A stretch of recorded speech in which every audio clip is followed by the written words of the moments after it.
What's up, everybody? Today, I'm going to show you how to comp. We're going to go through a ton of properties, a few of which I currently have under contract. I got some land deals. I got some multifamily deals. What? And I got some ugly houses. We're going to go through and comp them. I'm going to show you how I comped them, how I got to these numbers, and what I'm going to sell them at. And then we're going to work on your leads. I'm going to go through the Discord, guys. We have so many freaking leads. Check this out. I probably got like 100 leads from you guys. And then you guys are also going to be sending me leads live here in the chat. So look at all these leads. These are all leads. We're going to go through some of them and I'm going to show you exactly how I comp them, how we do business. But before we get started, guys, who wants to know how you get properties off market? So a really good tip for those of you who are in the Discord or those of you who are going to be watching here live right now.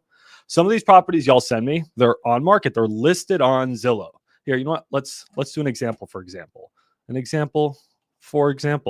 Check this out. And then there's a trick to get properties off market, and then you can wholesale them for a higher price. I'll show you how I do that. So these are all on market leads that people have sent me. Let's open up this one, for example. Oh, this is Cody. We'll let Cody be. Here's TJ. TJ sent me a lead.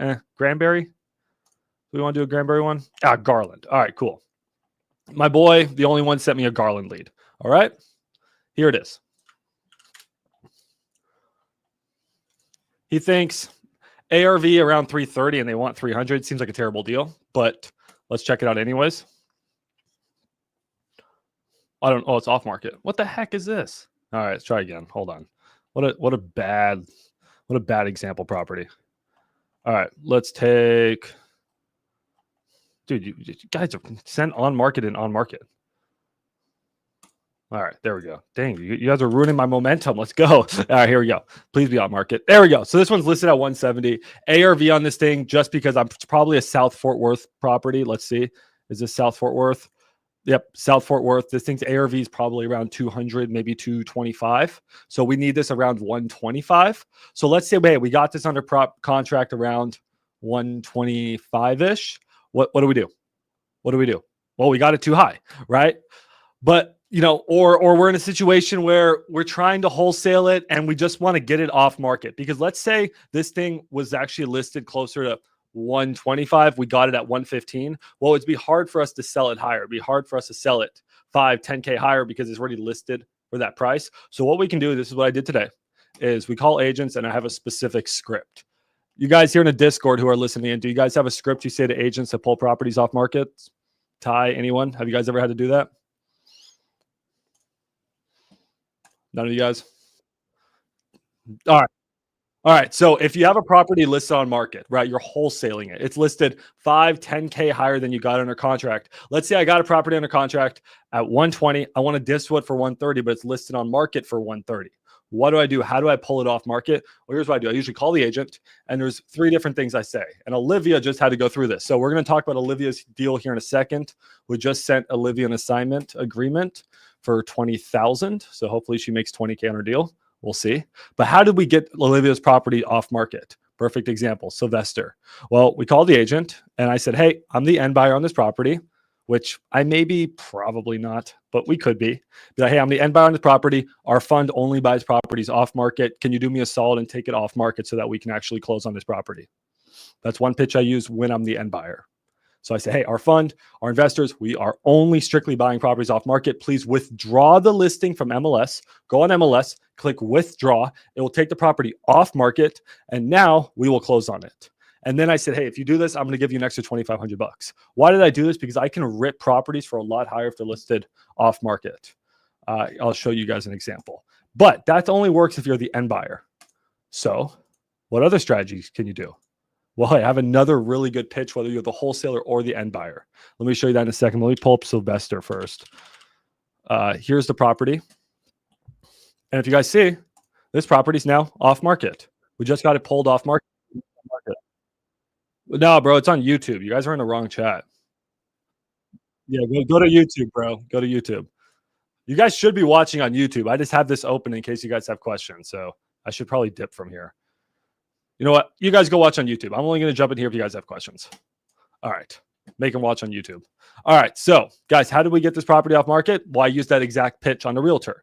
But What works really well, this is usually what I do on land deals, because this is actually going to be a land deal. On houses, I say, hey, I really love this property, but my lender, he's not giving me a high enough amount because the property between us, these pictures are really ugly. Is there any way you can pull this property off market? And then between us, my lender's probably going to be able to give me a little bit more money. That's another pitch I use that works flawlessly. Then they're like, sure, yeah, let me pull the property off market. They withdraw it. I usually incentivize them, throw them extra $2,500, and then I can go and sell that deal higher. That's a good option.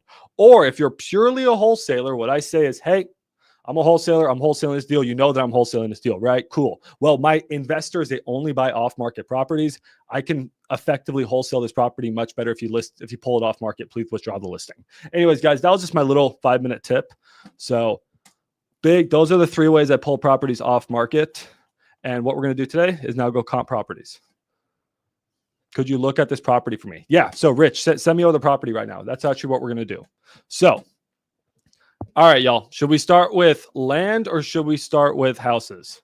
Which one do you guys want to start with? Land or houses for comping? And if you guys have questions, just let them rip. Let me know what you have. Fine. I'll hop into tavern. If you guys have questions, guys, go in the Discord as well. Come in here, talk to me, ask me any questions you guys have. But in the meantime, let's go comp some properties. So here in a little bit, I got to call a agent and pitch them seller finance. So you'll be able to listen to that. My phone just dinged. I'm dispoing a house in Houston.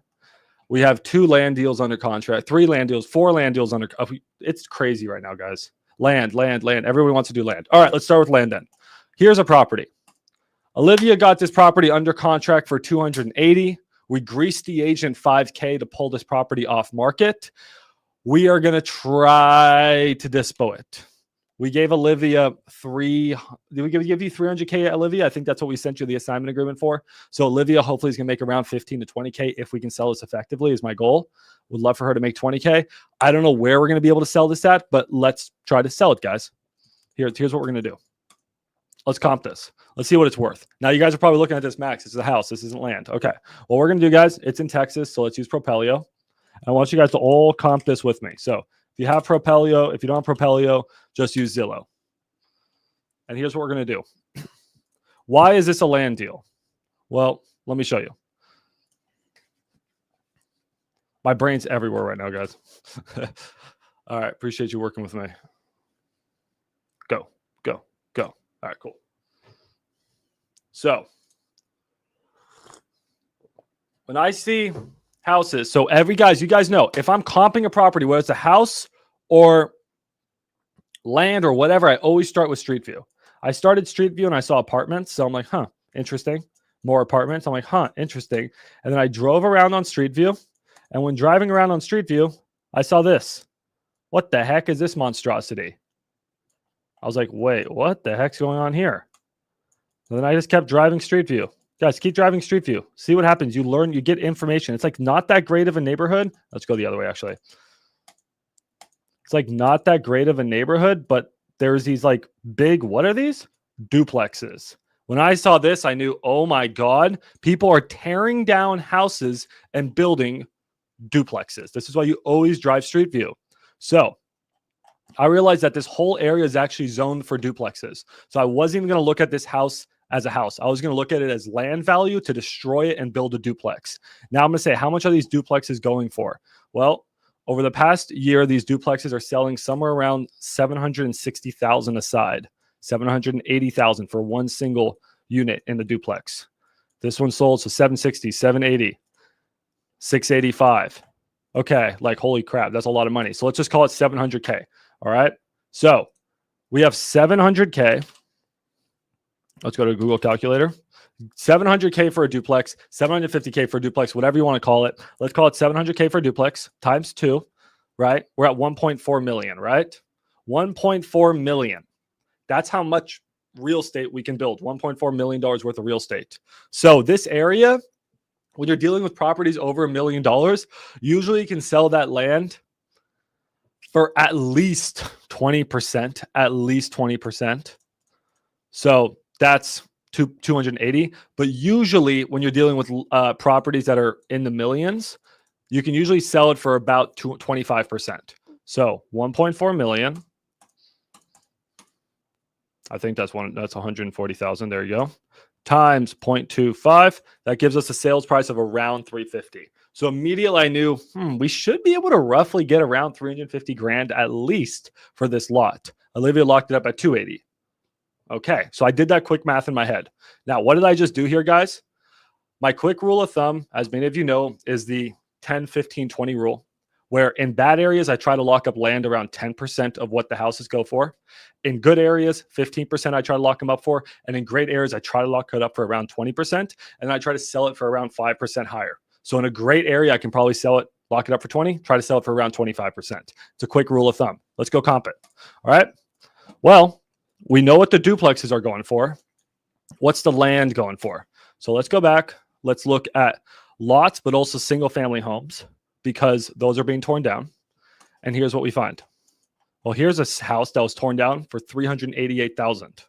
Olivia got hers at $280,000. Like, what a deal. Let's find some more.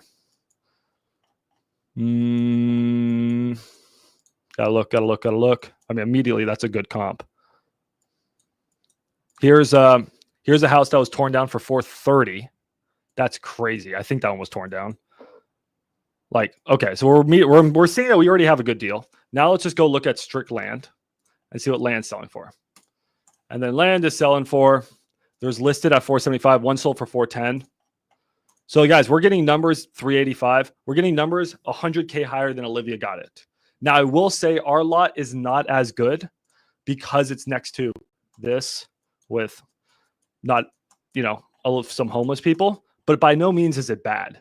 So I think, Olivia getting at 280 is a great deal. So that is how I go ahead with land. Did that make sense, everyone?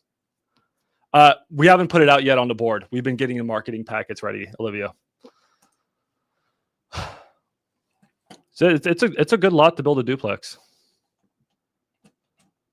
All right, yeah, guys, send me your leads. Send me your leads. Nikki and I will comp them, but I'll comp them right now. So that's how we go ahead with land. So who has a land lead that they need me to comp? We use that 10, 15, 20 rule. I like to see what similar land is sold for. Land is very straightforward. Then there's a few other things I look for, but I'll show you that. So let's start with land, then we'll move into houses. Got to drink my coffee, bro. I'm wired.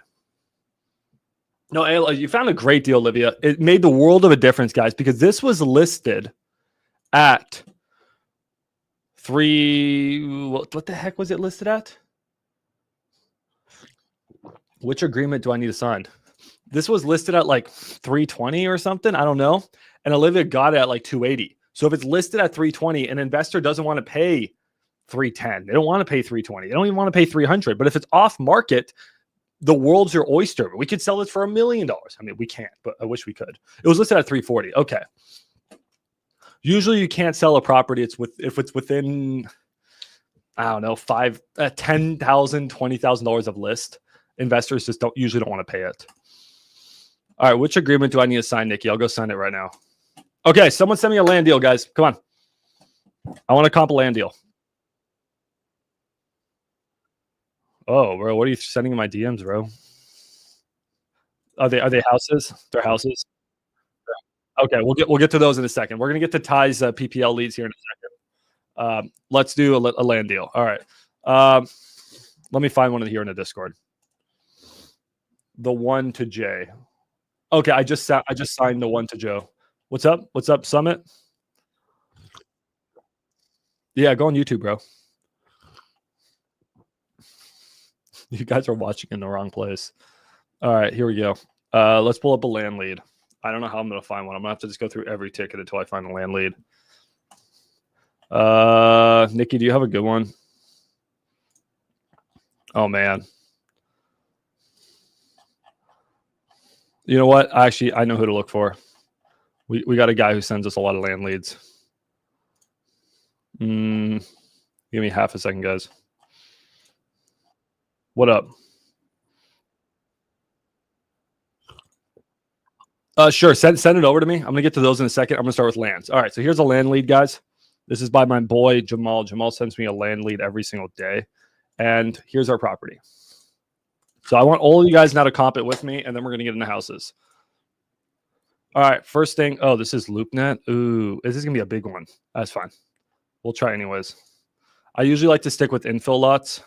Ugh. What is this thing? Okay, so guys, land's a little bit confusing. So when it comes to land, you can get what I call like acreage, and then you can get like infill lots. Acreage, that's undeveloped land.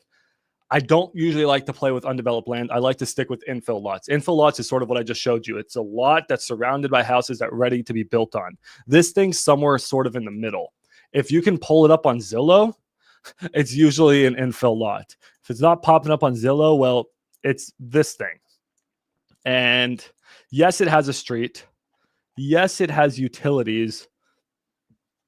It's not really cleared. It is flat, and it's not in a flood zone, but it's not really an infill lot. You can't just throw a house on here because it's sort of oddly shaped and too large. So we usually like to play with infill lots. Let's try to find one though. But if you guys do want to play around with these larger lots, what I like to do is use a website called Regrid. It's $10 a month. Go sign up. And then what you can do is plug your land deals into here, and it'll give you a really good information data on them. So here you go. It gave me the whole parcel map and everything, and it usually shows me like how many lots and plats there are. So here's the land we're dealing with. To be honest, I'm not really interested in this lot because it's, I mean, you can maybe put 2 houses in here, but you'd have to do a lot of subdividing and replatting, and it's just not worth it to me. So like this lot to me is worth the same as like if I could put 1 house on here. Houses in this area are probably going for like 300,000-400,000, which using that 20% rule, guys, means that we could sell the land for 60,000 to 80,000. Quick math. Yeah, send it to me, Kathina. So this is the software I like to use, and that's sort of the type of lots I'm looking for. So let's try to find another lot that works a little bit better. Here's another one by Jamal. Let's do this. Then I'm gonna comp some houses. Again, this one is coming up on Zillow, so that's a good sign. Street View, I'm looking at it. So first thing, guys, we always go to Street View. We see new construction in the area. That's a great sign. We see houses. It's good. What worries me about this lot, though, guys, see this? That looks like a storm drain type water creek thing, which means that this is probably a really crappy lot. Let's store it in the regrid. You get a lot of information by looking at things on Street View. You see, there you go. This lot, to me, it's worth 0. I don't want it. Like, there's literally a creek running through it. To me, that's garbage. Like, that's a garbage lot. I don't want that. It's a great area. So if this was a good normal lot, I'll tell you what I would pay. But like, this is why you got to look at Street View on your lots. This lot, we have land in the area selling for 85K using Propelio, 75K. So there you go. 70, 80K is what land is, which means that tells me that houses in this area are probably around 400K houses. Let's see. Because again, 20% of what a new house is going for. What are houses? Let's see what houses are selling for. No, this one's selling for 325. So not too far off, 20-ish%. 304. Yeah, so land should probably be worth closer to 60, 65, 70. There you go. That's really all we do, guys. Land's not that complicated. You just want to make sure your lot is pretty. This is not a pretty lot. I would never wholesale this lot. It's ugly. Like, that's gross. On Discord, just DM me on Discord or open up a ticket, submit a ticket. So here on Discord, guys, you guys can send me all your leads and Nikki and I will comp them. We currently have like 6 deals under contract from y'all. So go here to Discord. You can either DM me directly or go down to Captain Comp right here and then just choose your area. So Texas leads and go and submit a lead. We'll comp it. We'll help you get under contract. We'll dispo it. Bro, Propelio is not it's not being the most friendly lately. Yeah, I love Propelio. Best comping software by far, guys. Go to freepropelio.com to try it. But they are charging more lately, which sucks. I'm on the $100 plan right now, bro. Okay, so Kathina just locked up 11.66 acres. Again, I usually don't touch these deals, guys. They're usually more work than they're worth. It's shiny object syndrome. You're out chasing 12 acres instead of just wholesaling the simple dirt right in front of you and making 5, 10K. These I can't comp quickly. They're nightmares. There's a home on 11.66 acres. What I will tell you, Kathina, is just quick math. It's going to cost a lot more than you think to put roads into that land. It could cost, I mean, acreage, large acreage is probably not worth more than $30,000, $40,000, $50,000 an acre. Just telling you what undeveloped land. If it's developed, it's worth a lot more. Developing land costs hundreds of thousands, if not millions of dollars to add roads and all that fun stuff. So just make sure you're getting it pretty cheap per acre and make sure it's flat. Make sure it's not down in the hole. And other than that, just figure out what new builds are selling for in the area. So if they're selling for $400K, they're on average a quarter of an acre. That tells you can put about $1.6 million worth of homes in your area. Knock off about half of that for development and stuff and space that's going to be used. So now you're about $1 million. And then just know that you can build about $1 million worth in an acre and then just sort of work your math backwards. Yeah, I mean, 20K an acre sounds about right, just depending on the area. But that sounds right if it's in a half decent area for sure. Tax blasting vacant land is a phenomenal way. So guys, again, those types of deals, the 12 acres, don't focus on those. Please don't freaking waste your time unless you're just trying to have some fun and learn. That's not where you're going to make your money. You're going to make your money on the simple dirt. So anyone has a simple dirt lot they want to send me, that's where you make your big money. What's this one? 1206 Archwood Lane, Cypress. I've wholesaled like dozens and dozens and dozens of these simple dirt lots. All right, this is a house. We'll get the houses here in a second. That actually looks like a good house. I actually like this one. So I'll get to this one in a second. Can I find one more dirt lot? Let's see if I can find one more dirt lot. I'm not having a lot of dirt lots right now. What's going on? One more dirt lot. One more dirt lot. Yeah. Oh, did I type it in wrong? Oh, I put Arlington. Oh, my bad. I actually like this house. Someone get this house under contract. I actually really like this house. Okay, my bad. I'm dyslexic, bro. So you said it was what? 1206 Arch. Okay. I just put the wrong city.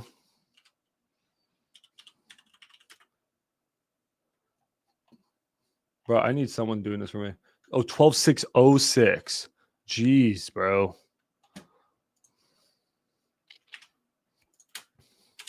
And those Archwood. Bruh, no, please do. Archwood Lane, Cypress. Okay, thanks, bro. All right, please don't be a ton of acres. Too big of a lot, I think, bro. Okay, so let's talk about this. This is good. I mean, I like the feedback you guys are sending me. We're trying to narrow it down. Oh, actually, this maybe it's not too bad. Okay, it's not too bad. There you go. That's a good info lot. It just looks large because you're probably a little bit out in the country. Where the hell is Cypress?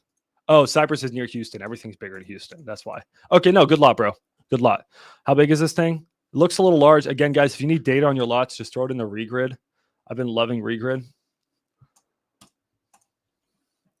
This is everything I need to know about the lots here. It's half an acre. It's owned by John Mildred. Saint John Mildred. Damn, he's a saint. I got all the information. Okay. It's half an acre. Okay, cool. Yeah, guys. So here, we'll comp this one. I like this one. So I'm going to let you guys comp this one. All right, here we go. I taught you how to do it. There's 3 ways to comp land. We're going to focus on 2 ways. The percentage rules, and we're also going to look at sold land comps. So street view. We always start in street view. Looks like a very basic neighborhood where houses are probably worth $200,000-$300,000, but there is new construction. New construction, maybe it's $400,000. I don't know Houston that well. So I love that there's not new construction, but I like that there's flips. Excuse me. There is flips in the area. There is activity. So there's our lot. We have a pretty lot. It's cleared. So what am I looking for, guys? Looking for a paved street? Check. There's a few things I look for. Paved street? Check. 4 things we're going to start with. The 4 things: paved street, cleared land. It's also flat. We like that it's flat. And then there's utilities. I don't know where the utilities are, but there's obviously utilities because there's other houses in the area. There's a utility pole back there. So we got our 4 things, guys. We always check our four boxes first. We go to Street View. We look for a cleared lot that's flat, that has utilities, and there's a paved road. All right? Dope. What's up, Aspen? All right, so we got our 4 things. Now, there's 2 more things we have to look for. Y'all ready? There's 2 more things. We look for zoning, and then we also look for flood zone. Hop into Regrid. It will tell you if it's a flood zone, if it's zoning, what the zoning is. Zoning is fine. You can build a house on here because there's other houses here. And then you also look for a flood zone. Is it in a flood zone? It's probably not in a flood zone because there's other houses here, but still check. That should show somewhere. FEMA, not in a flood zone. All right, guys, we did our 6 things for land. We did our 6 things. So I do all 6 of those before I go comp it. Now I'm going to go comp it. You ready? Let's go comp it. What are you guys getting for comps? Work with me here. Oh, you used to live in Cyprus? I'm sorry for you. Okay. Well, let's run our comps. No, I don't know anything about Cyprus. It could be nice here. So yeah, houses are 2, 3, 400,000. Let's look for new construction. Okay. Let's see if there's any new construction. First thing I want to do, let's look for 2020 or newer houses that have sold in the past year. There is 0 new construction in this area. That's brutal. Why is there no new construction? They are not building houses, but there's houses over here. Houses are there. Is that a new house? That looks old. Anyways, houses are $500,000-$600,000 over there. There's $800,000-$900,000 here, but there's just not any expensive houses. So we can't go off of new houses. That sort of sucks. Let's just sort of see what the most expensive house is selling for in the area. If it loads, there we go. All right, so we got like a, that one's old and shitty. $455,000 house over here. That's sort of old and shitty.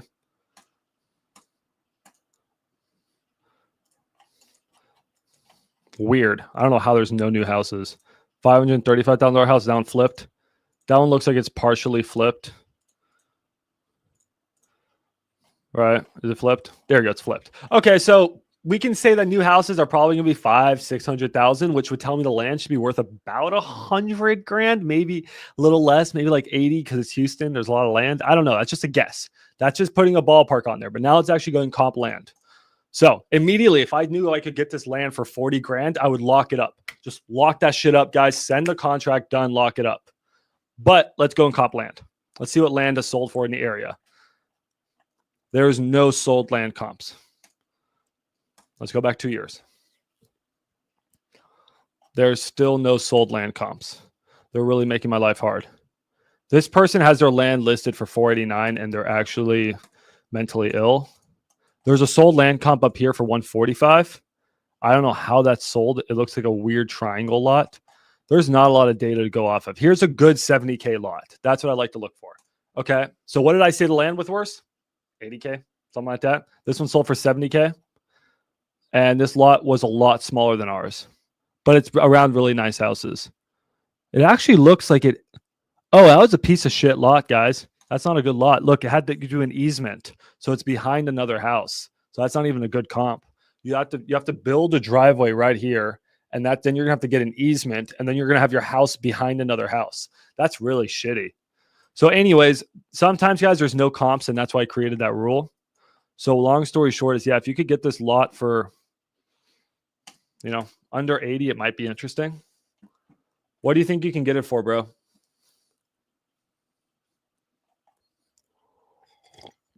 So that's how we comp land, guys. We focus on these simple little lots. Don't go out here. This is my rule of thumb. Wholesale in here. Don't wholesale out here. Wholesale in here for land. Don't wholesale out here. Wholesale in here. I've made probably 7 figures. Damn close to wholesaling lots in here. Nah, maybe not 7 figures. Not there yet. Hundreds and hundreds of thousands of dollars wholesaling land in here. We're not at the 7-figure mark yet. But out here, I haven't made a single dollar wholesaling land. You have it under contract at 80, 70? That doesn't seem too bad. It doesn't seem cheap. You have no new build activity. It seems about right. If you want, I'll send it over to my friend and see what they can sell it for. If you want, if you need help, no way. Oh, it needs septic as well. It seems like it could be a little expensive. It seems like it could be a little pricey. If you can get a price reduction, let me know. But not bad. You were close. You were close. Okay, guys, that wraps up land. I think I need to make a call. Then we're going to get into houses. All right. Then we're going to get into houses. Where's my boy Oprite, bro? Oprite wanted me to call this agent about a seller finance listing he had. Is he not gonna? We're not gonna do that, Oprite. Let me tag Oprite. Ready. You know what? Maybe we can just maybe we can just call him. All right, you guys want to steal Oprite's lead? Let's steal Oprite's lead.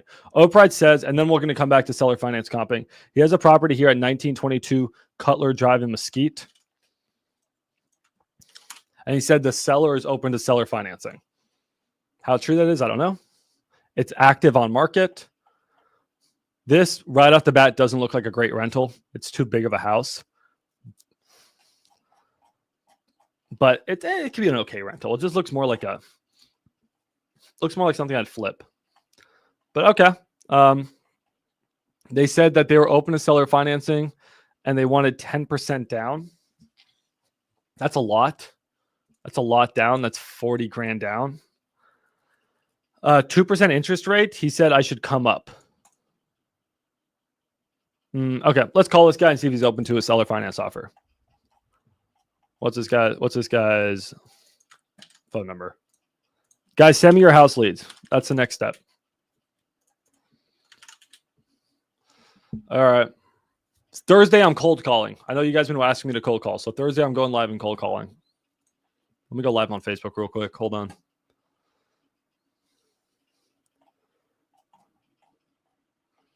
One second. Edit audience, public. If you guys have questions for me, you want to come talk to me, go in the Discord and go to the tavern. Go here, go down, go all the way down here, guys, to the tavern here on the Discord. Just hop in here and you can talk to me. Ask me questions like Ty's doing. All right, let's call this agent on his property.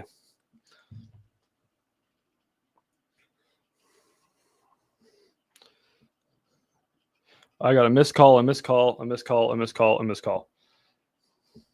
Damn, what is going on with life right now? Got 4 missed calls.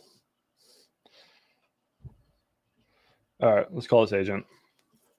So we got to call Scott and see if we can pitch seller financing to Scott. Why do I not have Scott's number? Oh, where's... Oh, bro, that feedback is awful. Who am I kicking out of the Discord? Hold on, who is that? Oh, that's you, bro. I had to mute you. That was terrible. Okay. Hey, Win, if you have a question, let me know. I'm getting feedback. There we go. I got Scott's number. All right.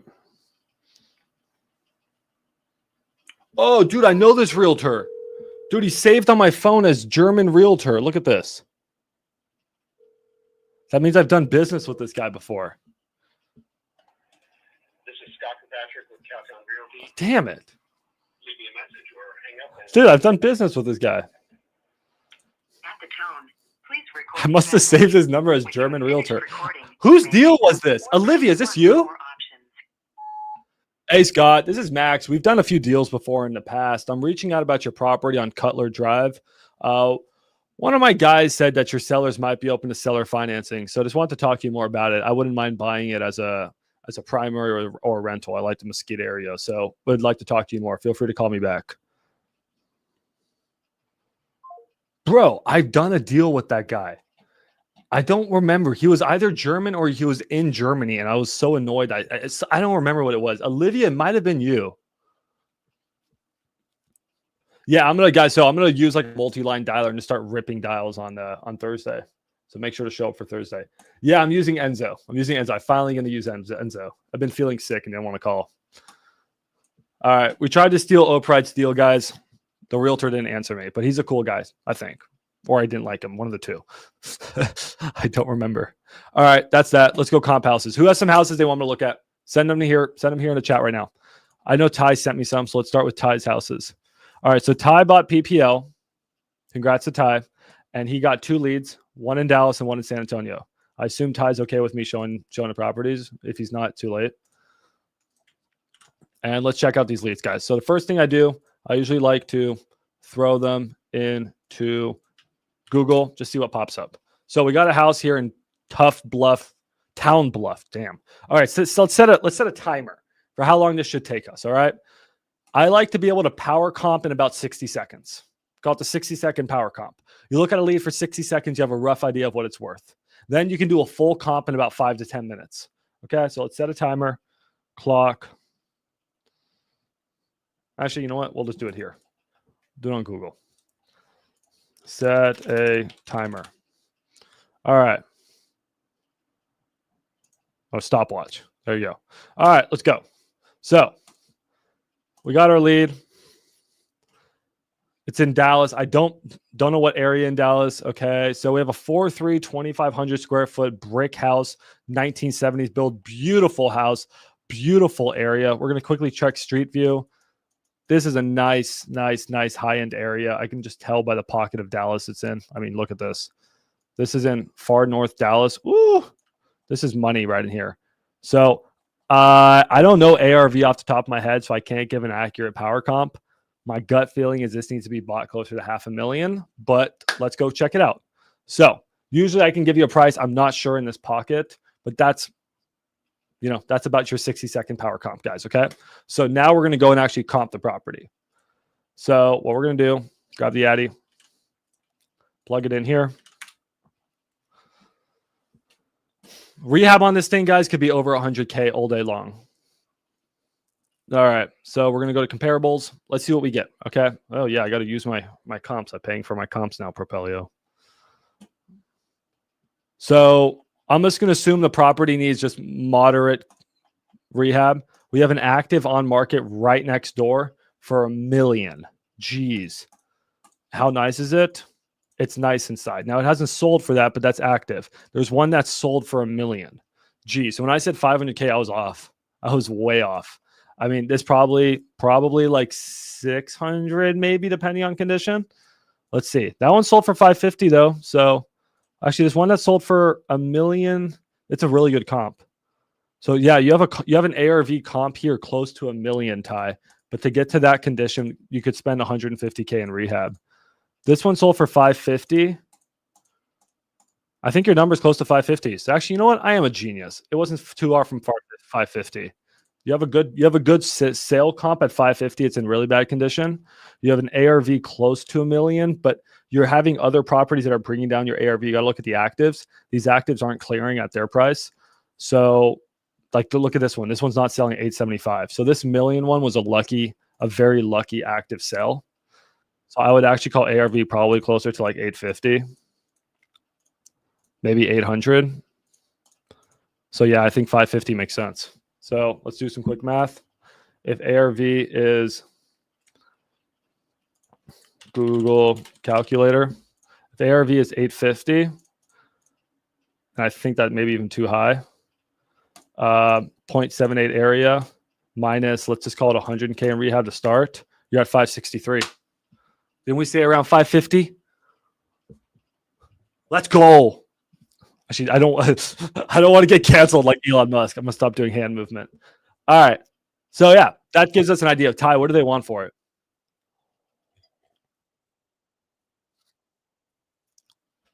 Oh, you just bought that lead. Okay. Well, if they're interested below 600K, you have something. If they want over, I don't think it's worth. So guys, how did we do that? All right. I just showed you how I comped the property. I power comped in less than 60 seconds and I got damn close. And then I did a good comp in less than 5 minutes. So how did we do that? Now I didn't have pictures, so I don't know what it looks like inside. How can you guys replicate what I just did? And how can you guys go and comp like what we do? We comp freaking, how many deals a day do we comp? I'm looking at all these. The only way we can do this is we can do it efficiently and fast. So how do you do that? I have 5K EMD. Max, will you help me with a unwritten and possible deal for you? Yeah, sure, bro. Send it. Okay. I don't know why you need 5K EMD, but that's fine. How can you guys comp like that? Let's do that. Let's try with Ty's other lead. Ty, I really like this lead, bro. Try to get that thing. We have a San Antonio property. All right. Step one, guys. We plug it into Zillow or Propelio, whatever you want. Let's plug it into Propelio. Let's make this even more proficient. We plug it into Propelio or Zillow. I don't care. We got, well, I'm not getting any pictures. Here's our street view. All right, I got a crappy trailer. Wow, this is a really different lead, bro.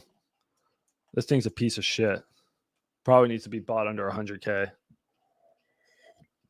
So we got a crappy trailer, guys. Remember, we go street view first in a crappy neighborhood, but it's not a trailer neighborhood. I mean, I'm sorry, it's not a trailer. It's a modular. It's really not a trailer.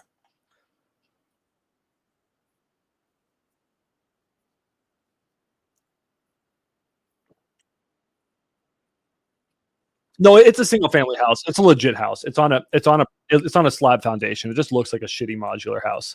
So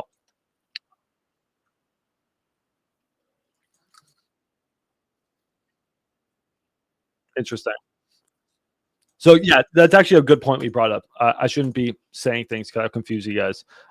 This is a house. Like, look, like that's an actual permanent foundation. It's affixed to the ground. Like that's a legit house. It's just ugly, and it looks like a trailer home, but it's a house. So we got the vibe of the neighborhood, guys. I'm not seeing a lot of fixed up properties around here. I'm not seeing new construction. This is going to be very much on the lower end. All right. So now we're going to go and comp it. I want you guys to comp this one with me. Okay. So everyone take this address, 205, whatever, spring shit, San Antonio. Yeah. The roof is thin, bro. Everyone to comp it. I want everyone to give me ARV and rehab. Let's start with rehab first. We have a property. Ty obviously doesn't have pictures, right, dude? He's got no pictures. So he has no pictures. So let's just assume. Okay,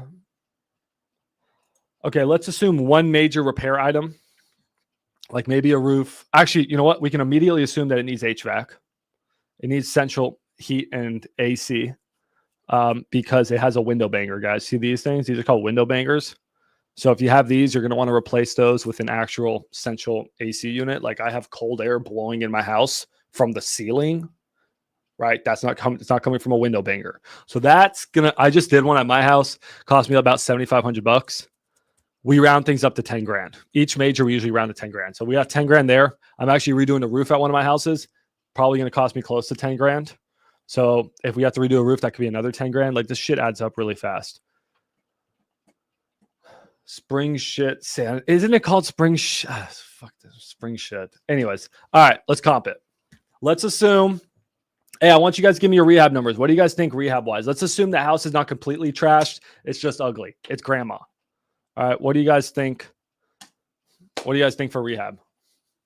We're looking at a property that's 1,000 square feet built in 1960. Let's give it at least one major repair item. So whatever your number is, add 10K for a major repair item because HVAC.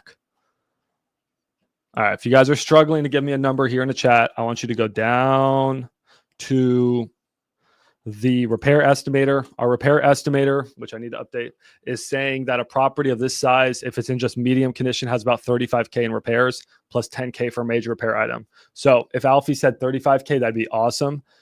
I think Skylar's saying 40K. I think you guys are nailing your numbers. If we need to do a major on it, add 10K.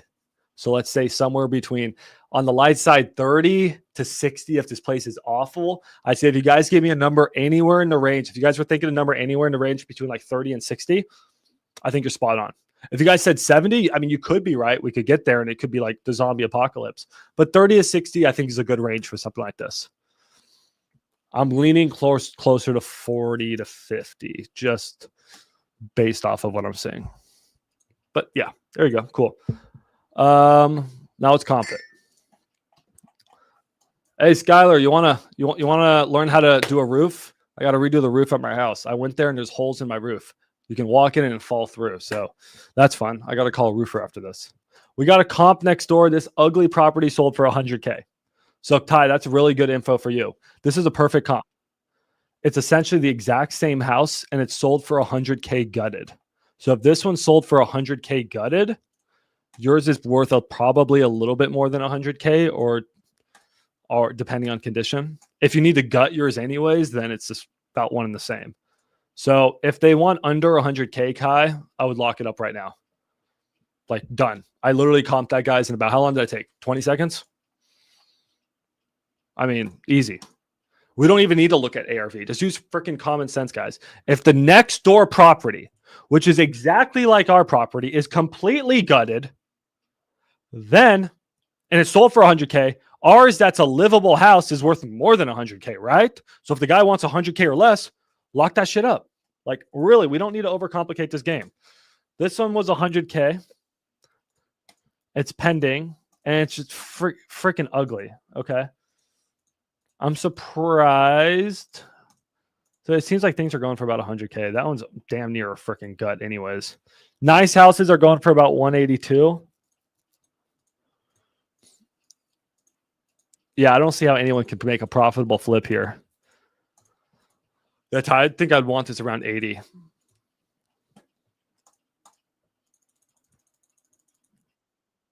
Yeah, 89. If he's under 100K, it's interesting. Like submit a ticket, but like 80 or 90K for sure. Hey, Douglas, I'm on a live stream. Can I call you afterwards? Yes, sir. All right, I'll call you afterwards. You're my new broker. We gotta keep in touch. All right, see you.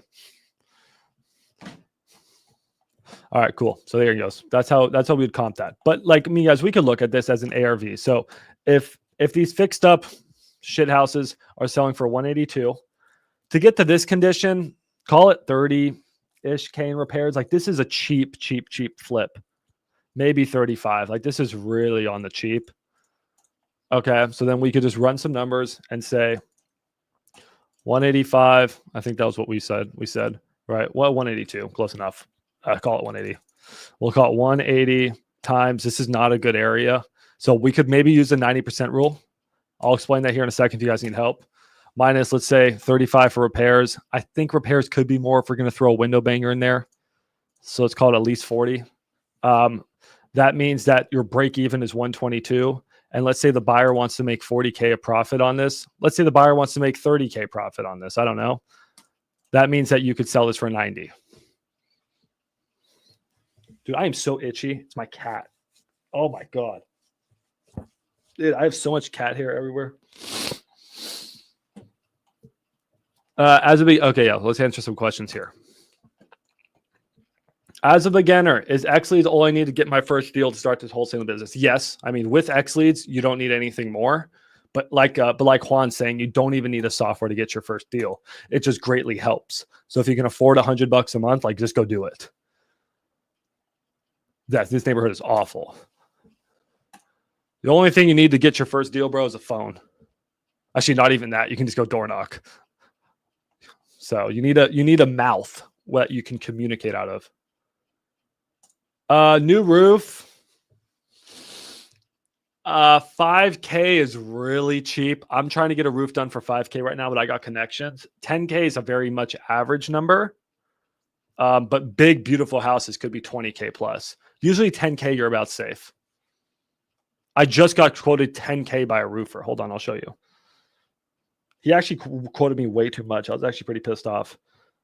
600 square feet house, and he quoted me 10K. I was actually pretty mad about that. I just got another. What's my bid? Oh, let's fucking go! No fucking what? Sorry, I didn't mean to cuss. Look at my bid, guys. Okay, you know what? Side fucking let's fucking go! What do you see about that? Oh shit! Come on, camera. 3,500. 3,500 for my roof? No way. Can't be that cheap. I'll probably be in it under 5K. Let's go. So, guys, I own this house, and this house, I bought it. I did not put insurance on it. I've been busy. I forgot to put insurance on my house, okay? So this roof is coming out of my pocket. I'm going to have to literally Insurance never covers shit anyways, but I'm going to have to literally pay this cash. So my first bid came in at 10K, and I've been getting more and more bids, and now I'm down to 3,500. Let's go. I still think that's too cheap, though. He's going to probably have to fix some wood rod and stuff. It will be about 5. That's why, guys. So, oh my God, my cat. If any of you ever want to be real estate investors, you need to get good contacts, and you need to have them learn. You need to learn how to play the game and have them bid against each other. So I needed a roof done. I posted on Facebook, said, need roofer. I had like 6 friends reach out to me, be like, I have a roofing company. I know a roofer. My title lady was like, I just got my roof done. And then I had them like, oh, my friends of this, a roofer. I got like all these leads. I sent them all a text, copy pasted all the information, said, need quote, quote due by in 3 days. Please give me your best. I'm a cash buyer. And now I'm just having them roll in. And the ones that are close, I said, hey, and I send a screenshot. I say, this guy just came in at 5. Can you do better? And I say, this guy just came in at 4. Can you do better? And then they play against each other until I get the best price. That's it. You start at 10. Now we're down to 35. I mean, dude, I got foundation done at this house. First foundation bid was like 15. I swear to God that my foundation, you guys aren't even going to believe this. Hold on. My boy Miguel, it's crazy the prices you can get down on this work. Because they want to work with you, bro. Look at this. Look at what my boy Miguel did my foundation for. $1,800. Fixed the whole foundation. Dude, I know. I wouldn't either. That's why I'm going to make sure it's at least, I think 5K is my number. It's a little, I think I negotiated. Sometimes I actually feel bad because I negotiate too hard. And I go back to them like, you're not going to make any money on this, right? They're like, yeah, you're right. So I'm like, okay, here, we'll give you a little bit more money. Let's make this work. But yeah, that's how you do bids, guys. And then once you find a good guy, then you keep them. And then you say, hey, I'm going to feed you all my business. I'm going to give you all my referrals. Every time I wholesale deal, I'm going to recommend you as the roofer, blah, blah, blah. But every time I need something, you work with me. Let's do one more, guys. Plumbing. Okay, hold on. I had to redo all the plumbing at my house. Again, insurance didn't cover it. That shit came out cash, okay? So stop trying to buy houses, no money. If you're broke, don't buy a house. You need money in case bad things happen. My boy Martin came in clutch, bro. Hold on. I have a lot of messages from my boy Martin, bro. Hold on. So the first quote to take out all the... So remember how, guys, when we have our 5 majors and we usually budget 10K per major? Well, I had to redo all the plumbing, all that metal crap under the house, or not even metal, it's cast iron. All the cast iron stuff, I had to pull that out and I had to replace it with plastic, PVC, the white tubes. Okay, my house is 60 years old. It needed new plumbing. What's happening was that my college kids, I won't go into detail because this is a family-friendly live stream. Long story short, when they were doing their business was coming back at them and doing its business. And it was flooding the whole house. And the whole house smelled like college, like really bad. And it was getting disgusting. And what's happening was these cast iron pipes, they get old with toilet paper and stuff, and they start to sag and create valleys so that the sewer wasn't draining down. So it all come back up. Long story short, we had to place all of it. You had to tunnel under the house. Absolute nightmare of a job. Do I have a text message? Hold on. Do I have a text message? If not, you guys can trust me on this price. Hold on. We had to pull permits. It was a huge job, bro. Anyways, first bid I got, guys, was about $38,000. And that was after negotiating. My boy Martin, I got him down, then I got him down more. And Martin came in at $18,500. We lowered it by 50%. All right. Yeah, smelled like Teen Spirit. So anyway, that's my big rant. Dude, 3,500? Hold on, we got to text this guy. Okay, let's comp your houses. I'm sorry. Ren messaged me on a live stream. You guys want to call my buyer here in a second? You know what? Yeah, let's call my buyer, then let's comp his house. I'll show you the house we just wholesaled. We made 12K on it. Yeah, you know what? We'll call Ren. All right, side tangent done. Let's comp your properties. Hey, Ren, you're on the live stream. I'm just calling you back, though. Jeez. You're famous. I'm having a steak. You're having a steak? What'd you call me about? What do you need? Yeah, the wire's in. And the Kristen's going to let him know that wire's in as well, so the agent can lay off. All right, thank you. What words of advice do you have for hundreds of wholesalers watching this?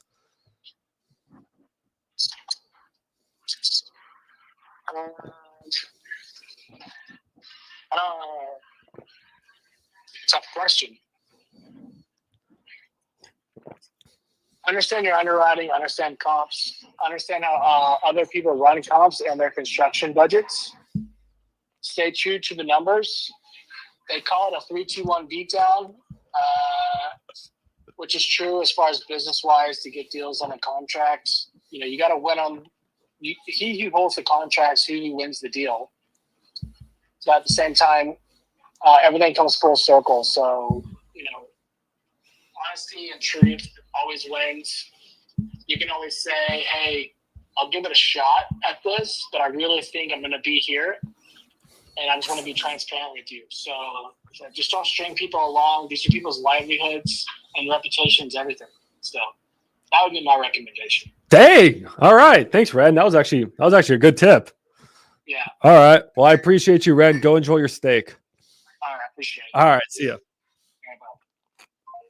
Dude, Ren dropped some bombs for us. Okay, so Ren, guys, was a wholesaler turned into fund manager who is now operating and managing a 6-figure fund, which hopefully soon is going to become not 6-figure fund. 6-figure fund, 8-figure fund, which will hopefully soon become a 9-figure fund. He's managing tens of millions of dollars worth of real estate, hopefully going to move into $100 million soon. So this guy's legit. He has great tips. And yeah, one thing that he gets on my ass about is just staying true to the numbers. He's just like, you know, you freaking wholesalers, you guys try to grease the numbers up 10K here and lower rehab. It's like that's not how it is. Like, you got to be true to your numbers and just be honest. So I love working with Ren. So let's show you the house that Ren just bought. All right. And then we're going to comp it together. Ren's rehab came in. Actually, I'll let you guys know what his rehab came in at. Sold. Let's hope it closes. We just submitted the 5K EMD. All right. Ren's a dope dude. I love that guy. We should have him on the live stream, dude. He'll teach us a lot. All right. 818 Sam. Here's a property, guys. Wrong house. Right house. Right house. This house. I've been to this house twice. In this room here, a guy died. His body got stuck to the floor. They found him 10 days later. Now there's a huge hole in the floor. It's a rough house. It's rough. But this neighborhood is God tier. Is God tier. This is the perfect neighborhood to be wholesaling. And that's why Ren wanted this house. He paid up big for it. Even though the house was a little bit cooked, he really wanted his house because this is a great neighborhood with good schools. Okay, so we're looking, guys, at a brick 3.2, 1,800 square foot Arlington house built in 93. So a lot of the majors should still be good, although there was significant foundation damage. Okay, cool. Now, bro, people think I don't like pace now because of my recent video. Like, bruh, I love pace. By the way, guys, my recent video is absolutely popping off. Look at this. Look at this. Look at this. We're at 2K views in one day. Let's go. But yeah, people are like, oh, you don't like. I'm like, dude, I love pace. What the hell? Anyways, go watch that video. But we're at this house, guys. I want you all to comp it with me, okay? Let's go comp it. I want you guys to give me ARV. I'm not going to do it for you. Yeah, we wholesaled it. We made 12K. Woo! I made 6. Jerry made 6. We got it. We sold. Actually, I'm not going to tell you what we sold it for. I want you guys to go tell me ARV. So everyone go and comp it. Oh, shit. My bad, Raymond. I just saw your question. Privy, I heard, is amazing. I have never used it because the team would not give me a free trial and would not even like work with me on like an affiliate link. I don't know why. So, yeah. Dude, Pace is the freaking GOAT. Dude is so nice, humble, great guy. But yeah, Privy is probably really good. I just have not used it. All right, guys, I'm waiting on you. Come on, give me ARV. I want someone to put it here in the chat. There's 40 of you watching right now at least. Someone should give me ARV here in the chat. I give you the address. Come on. ARV. ARV. ARV on 818 Samsung. I don't even know how to say that.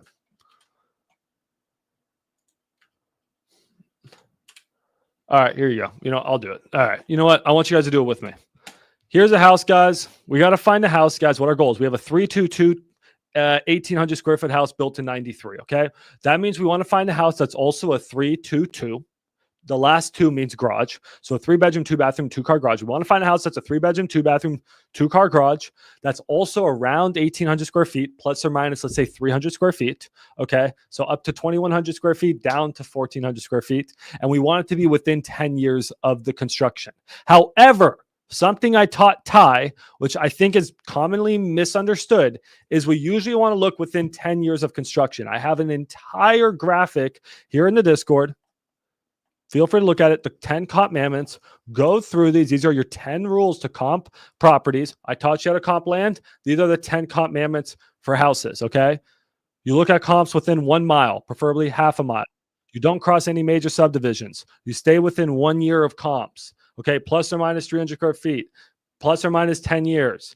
You know, all this stuff. But just want to let you know, this 10 years only matters really with houses built after World War II, after 1940. If you're looking at a 1890 house versus a 1930 house, it's the same shit, bro. Thomas Edison wasn't even alive. Like, I don't know. Like, it's old. Old is old. Okay. But after like 1950 to 1960, like there's a big difference in technology. 1970 to 1980, big difference in technology. The difference between horses in 1880 and horses in 1990, like 1920, it's the same thing, bro. Like, it's the same thing. So just know that. All right, let's go back to comp again. 330, everyone's getting 330 ARV. I love you guys because I said 330 ARV to Ren, and Ren told me 310. So I said, Ren, let's meet in the middle, 320, and he agreed. Okay. So I think you guys nailed your numbers, but he came in a little bit lower. He came in at 310. So let's try to figure out why my buyer came in at 310 and why I came in at 330. That makes a huge difference with my assignment fee. I lost like 10 grand because we had to end up working out numbers, right? So we got to get those. We got to agree on numbers. Let's see. So this house is pending. So we're not going to use that as a comp. It's also too large. So we can go and filter our comps if we want. So we want to be within a 1980 house, and let's call it a 2005 house roughly. We want to look at 3.2s, house size. Just keep it about 300 square feet. All right, cool. And if my house has a garage, a pool, we don't want to look at it. If my house doesn't have a pool, I don't want to look at other houses with pools. All right, here we go. This one got 360. Okay, well, like, oh shoot, bro, that should be your ARV. There was a reason why this one wasn't a right comp. It's 100 square feet bigger. I actually don't know why. Damn, that's actually a pretty good. Oh shit, that's actually a pretty good comp right there. Let me go back. That's actually, why did I not see that comp? Did Redden steal a good deal? That one was 360. This one's 300. Okay, but this house doesn't look. This one looks pretty good for 300. This one's 302, 300. I'm surprised you guys all came at 330. He's always, his job is to be conservative. My job is to stretch the truth. Like we're competing. This one's 345, but it's 300 square feet bigger and 10 years newer, but it's not very nice inside. You know, guys, I tend to agree with you. I think it's closer to 330. This one's 345. House, though, is 10 years newer and 200 square feet bigger and half an acre size. Yeah, so I could see how he came to his numbers there. I mean, this is a substantially nicer house that sold for 345. So, 300. If you guys got anywhere from 310 to 330, I think you're about right. So you guys said 330. I think you guys are super right. So now that we have, let's just call it ARV 320. Okay, because that's what my buyer came back with. Call it ARV 330. I don't care. What should he pay for this house? I got pictures. You guys don't think I came ready with pictures? I got pictures. What would you guys pay for this house? Let me pull up some pictures. All right, here we go. I got pics. So You guys want to see where the guy passed away, unfortunately, which is actually really sad. That's where his body was. Yeah. Yeah. So it's a rough house. Foundation was bad. Foundation cracking, guys, everywhere around that house. I'm just going to try to give you some vibes. I'm not saying they're hoarders, but they have a lot of stuff. They had a lot of stuff. Old popcorn ceilings. There was like just dirty walls. You need new flooring throughout. Visible signs of foundation issues. Kitchen was just bad. Sort of smelled like dead body a little bit. Here's the kitchen. Kitchen cabinets are nice. But yeah, the whole kitchen just needs an overhaul. So what do you guys think on rehab? What do you guys think on rehab? You guys tell me. We have a 1,800 square foot house. What do you think on rehab? I'm going to wait for you guys to tell me your numbers. What do you guys think on this house? I gave you an idea of what it's like. This beautiful house. I'll tell you what his contractor came back at, and I told you what I think. Okay, so Alfie says 75K rehab. Interesting. Okay, Alfie. Let's just say our numbers, our little repair estimator would say 45 plus a couple major items. Our repair estimator was probably like at 65-ish. Just telling you what our little repair estimator would have said. 60, 65, 65. Pictures look blurry. Oh, Android joke. Ha ha. Okay. 63. Well, that's really specific, Alan. I was about 60 to 65. I didn't think it was that bad. His guy came in at 75. Okay. So you guys nailed your freaking numbers. I am so proud of all of you guys. You guys nailed your ARV. You guys nailed your rehab. So let's do some quick math. My guy buys houses for 80% of ARV. That's his thing. He'll buy a house for 80% of ARV. So I was at 330. And this he'll buy for 80% of ARV. So 80% of 330,000 minus his rehab. 190, right? Right? Does that sound right to everyone? Okay. Well, let me tell you what his first offer was. His first offer was 190.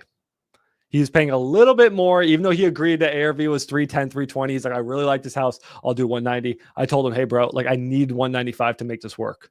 So he gave me 195. He was willing to go 195. We did 195. That's how we came to numbers, guys. It's not magic. It's math. It's just a negotiation. He's really happy. Between us, 82% of ARV in this neighborhood is still great. I still think rehab's going to be closer to 65. I think the guy got a great deal. But yeah, he paid 195. We got it under contract at 170 plus a 6% agent commission, which brought us to about 182 or something. We paid 172,500 plus about 10 grand in commission. So we ended up making 12,500 ish, 12K between me and Jerry. So 6K each. There you go, guys. That's how it works. Who's got questions on this? What properties you want me to comp? What do you guys want me to do now? You guys learn how to comp land. You guys learn how to comp houses. It's not that hard. I'm really proud of you guys' numbers. Great job.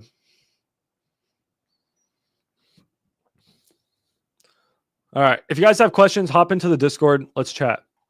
Open up the tavern. So go here, click on the tavern, and feel free to come in here and talk to me. You guys have any properties you want me to look at? Nada. Comp a duplex. Ooh, I actually have a quadplex. You guys want me to comp a quadplex right now?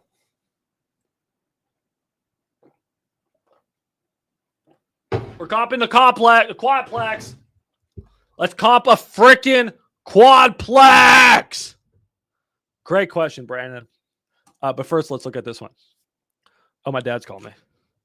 Hey, yo, Dad, I'm on a live stream. Can I call you back afterwards? Sure. Any words of advice for the wholesalers?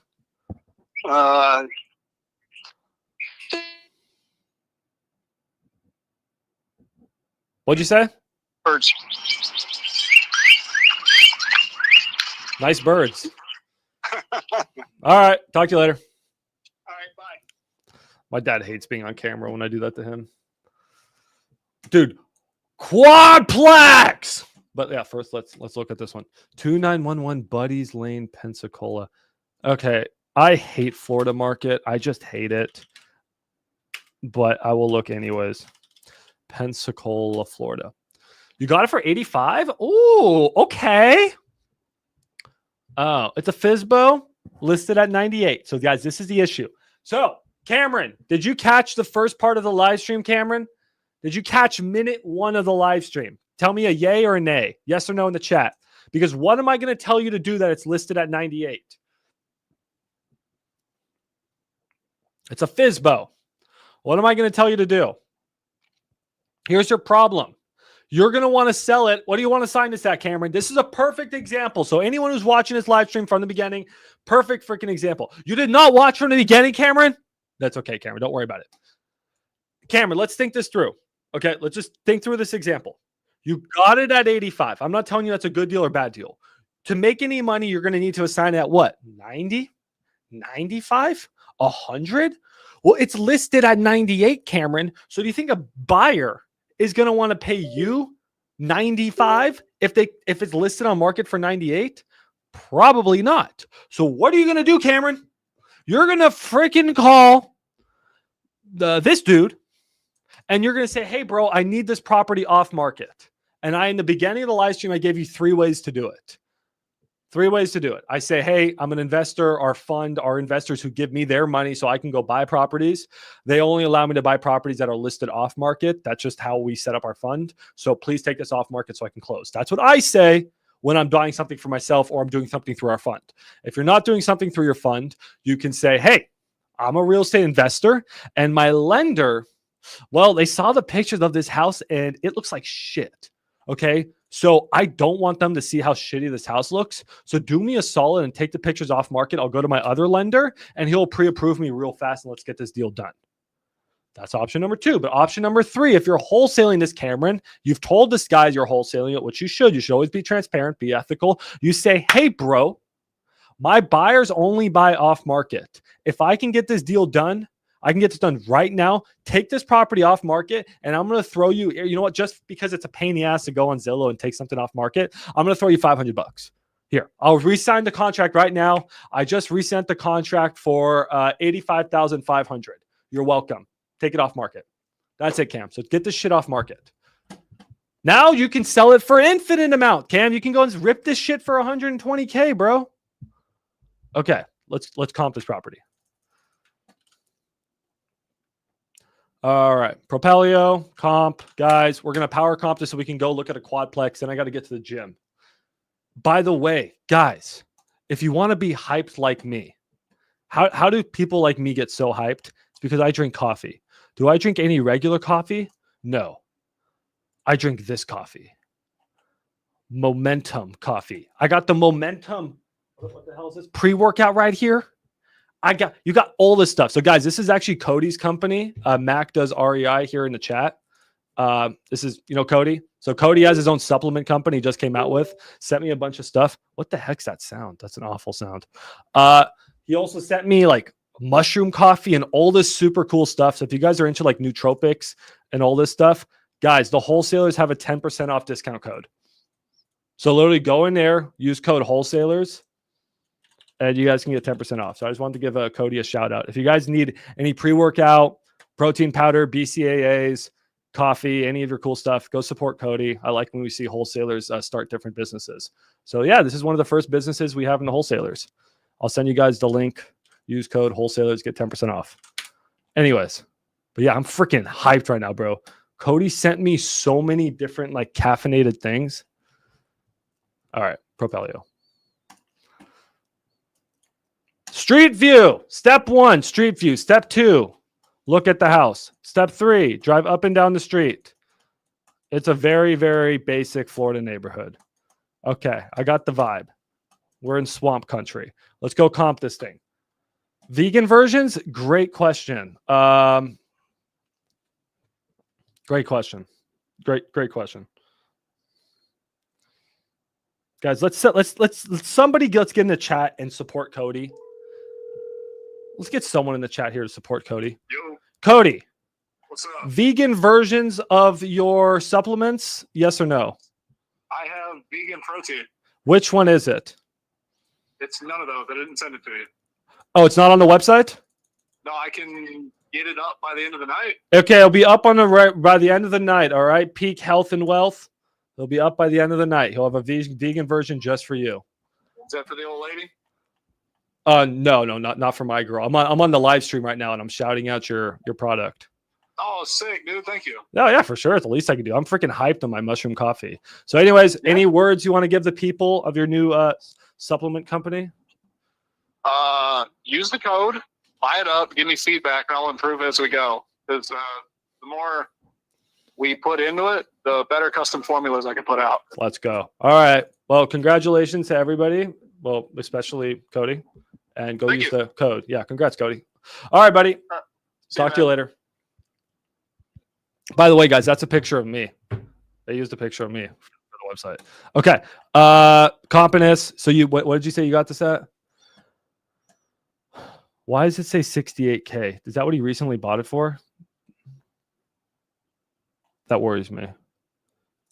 God, dude, my brain is fried right now. Okay, so you got this for 85K. This piece of shit sold for 60K. How did that one sell for 60K? That's no way that's accurate. Why are there also no comps out here? What the heck's going on out here, guys? I need help. I need an adult. Why are there no comps out here? What the heck? I don't understand the Florida market. Nikki, you're going to have to step in here. You think it's expensive? My vibe is that it may be. Okay, this one was built in 2011. My vibe is that it's expensive at 85K, but I'm not sure about the market. What did you get for your numbers, Cam? Because, I mean, this thing's going to need at least 60K in rehab. I mean, it looked really bad. I mean, it's gutted, right? So, I mean, it actually doesn't, yeah, so it's maybe 50, 60, right? So, I mean, if you're rehab, I mean, you have to have an ARV of at least 250 to justify. I guess I could see this. You know what? If ARV is 225, that should be the lowest your ARV should be to make sure you have a good deal. But if your ARV is 250, I think you have a good deal, Cam, and you can wholesale it and try to wholesale it for 100. But you got to get this thing off market. What do you guys think ARV on this thing is? I'm having a hard time. I don't know that market very well. If you need dispo, Cam, by the way, do you need someone to sell it? I got you. I got some buyers who, for whatever reason, want to buy down there in the swamplands. This one was 85K. It's obviously not as good as a house, but it's I still have a feeling yours is expensive, dude. Just a gut feeling. Just by doing this enough. This one was 278. But yeah, send it to Nikki. Go ahead. Hey, just send Nikki a message, Cam, and she'll help you out. She does a lot of Florida things. All right, guys, who's ready for a quadplex? Then I got to get to the gym. So, quadplex. That is 4 plexes. That is 4 units. We got a lead in the Discord by my boy Jerry. He is direct to agent on a pocket listing. Let me try to find it. And it's in beautiful Abilene.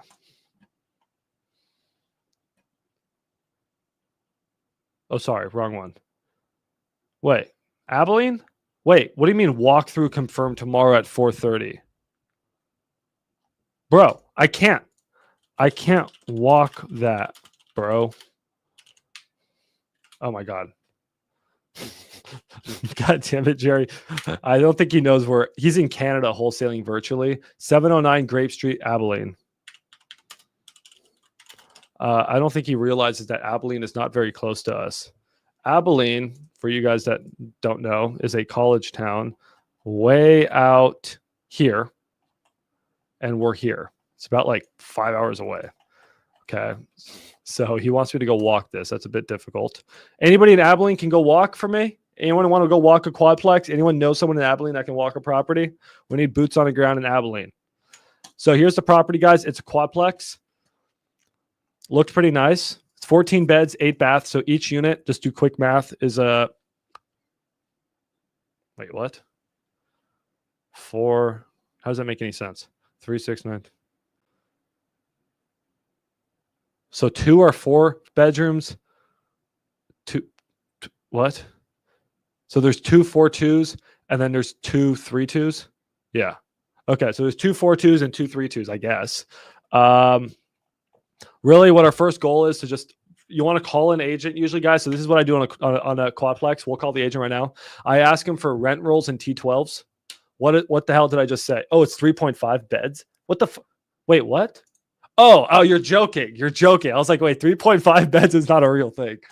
Yeah, I agree with you, Alfie. I think his property's probably too expensive.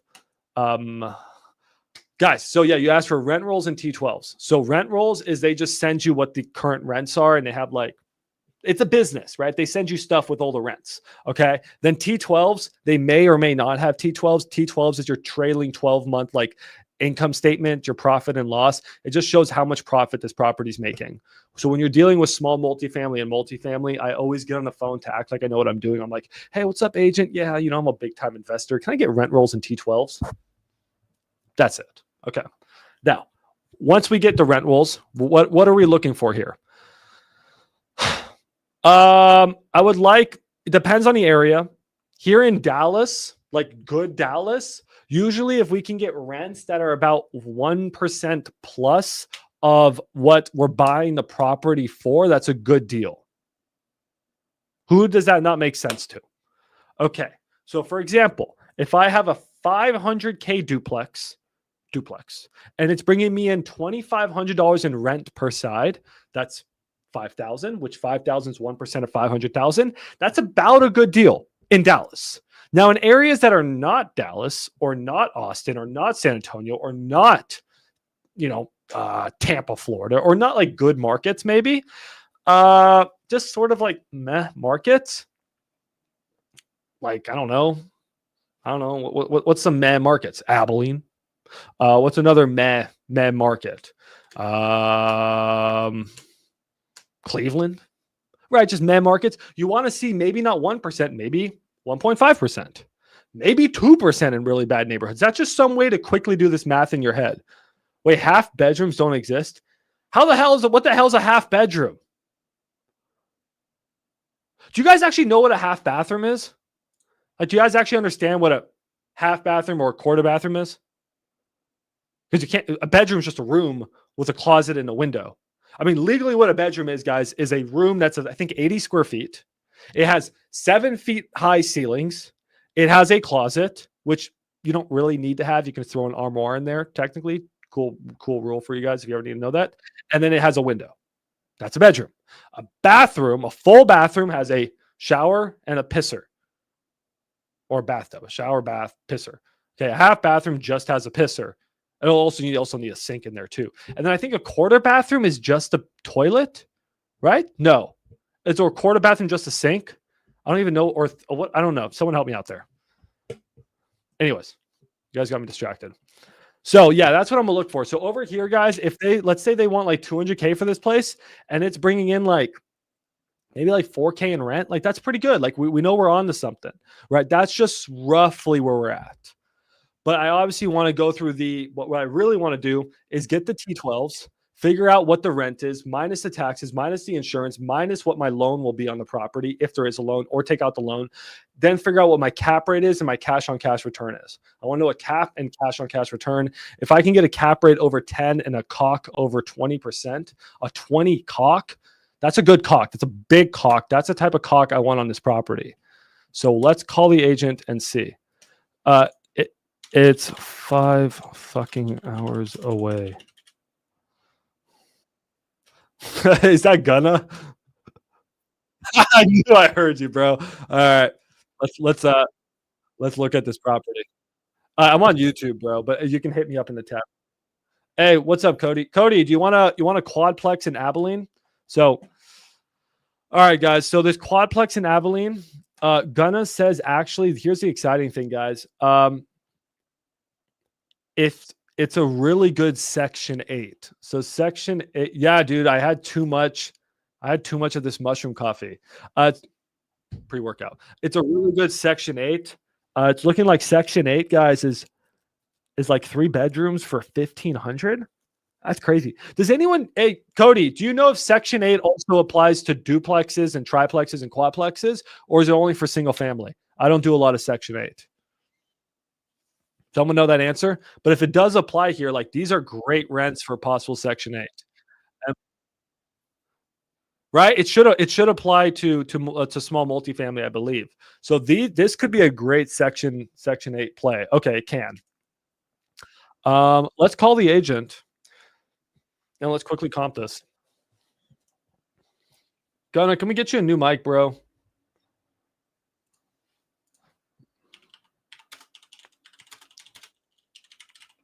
All right, let's look at this. I don't know why Section 8 rents are so high there. That's incredibly high. That seems like it seems like a perfect slumlord Section 8. So the thing is, rents are about 700 there. So why Section 8s are showing so much higher, I don't know. But it looks like rents are about 700. Man, this thing is in the middle of nowhere. Abilene sucks. There's your property. Let's quickly try to find some comps.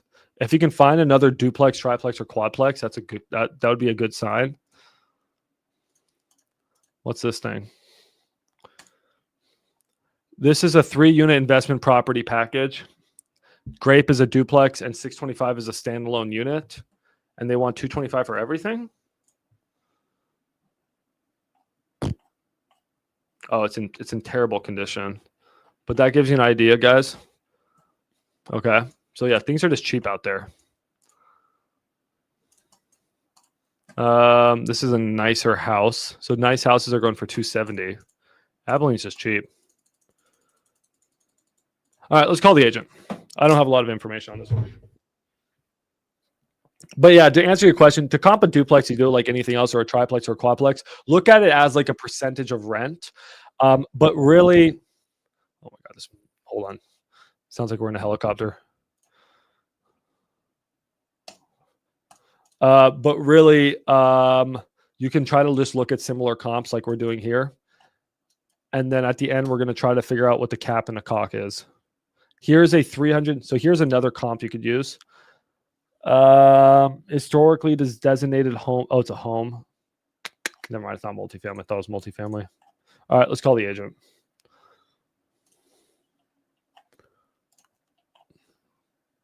One second. Got to find this lead. Let's do a Craigslist add and reschedule. Let's try to find boots on the ground out there, guys. So the agent wants $200K for it, which doesn't seem like a bad deal for it to be all fixed up.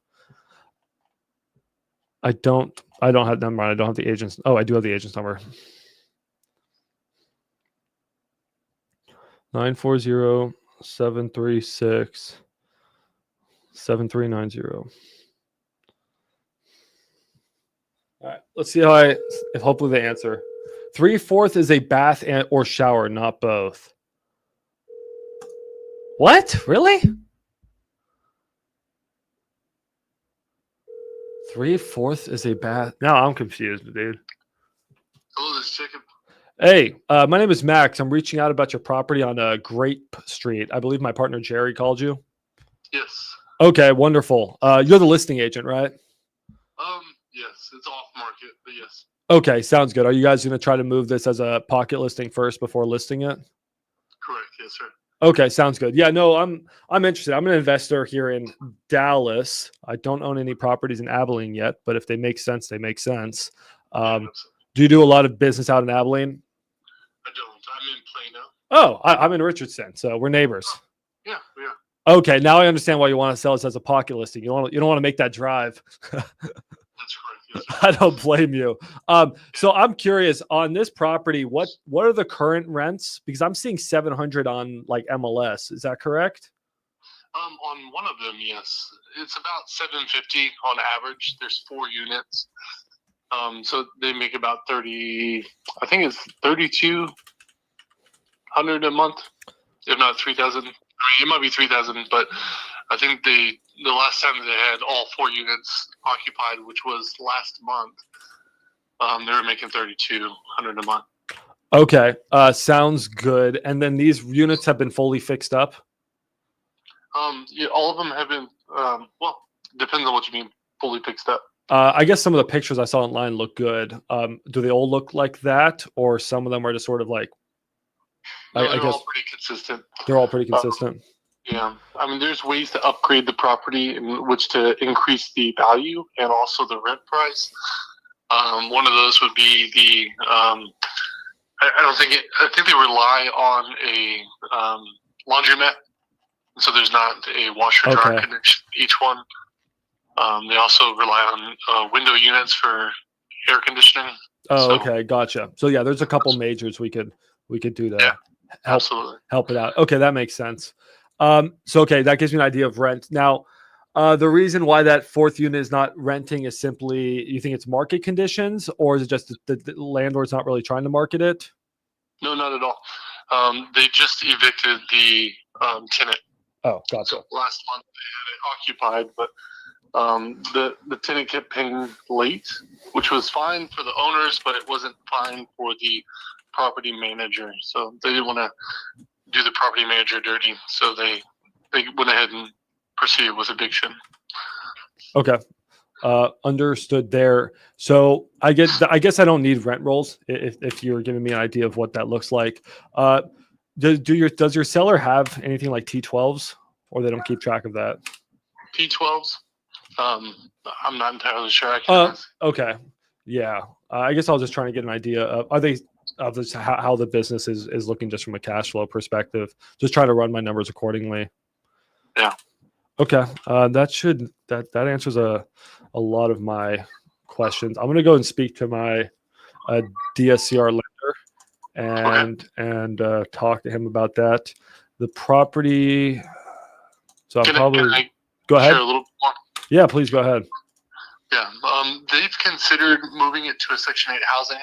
Grape Street is kind of on the line of nicer neighborhood versus shadier neighborhood. Like it's right on the line. It's mixed use, so there's potential there to do something commercial if you wanted to.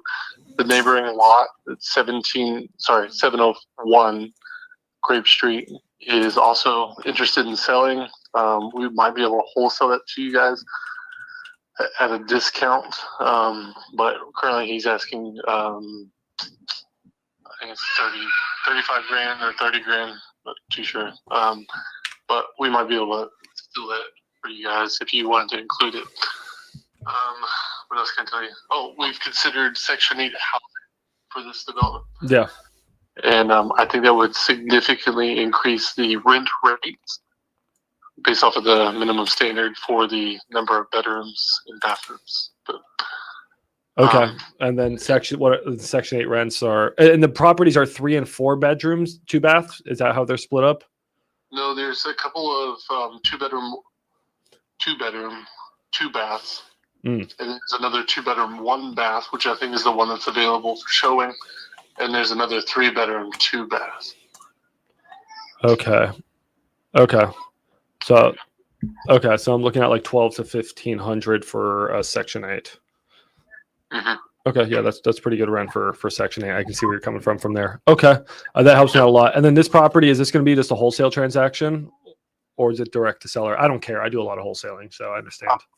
I'm sorry, I didn't hear the question. Is this going to be a wholesale transaction or more of a direct to seller, and you're representing the agent, or that's the seller? I don't care either way. Yep. Okay, so you're just going to assign me the contract? Yes, sir. I mean, it's not an assignment, but yeah, it'd be directly. You'd be buying it from the seller.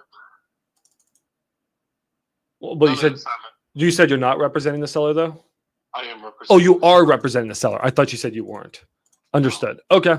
Yeah, I got my numbers I need. Off the top of your head, you don't know what the taxes are out there? I mean, it's super low. I think they pay like $1,000 a year. Okay. So okay. Yeah, I got the numbers I need on on everything. So I appreciate it. Let me do some due diligence and then circle back. Absolutely. And then last question, by the way, is seller open just so I know to financing? Seller financing. Yeah, seller financing. They'd rather be done with it, and they want to move into some. I mean, they now have moved into like bank on yourself and some insurance stuff. So I think that they are done with real estate investment. So they'd rather just be done with it rather than owner finance.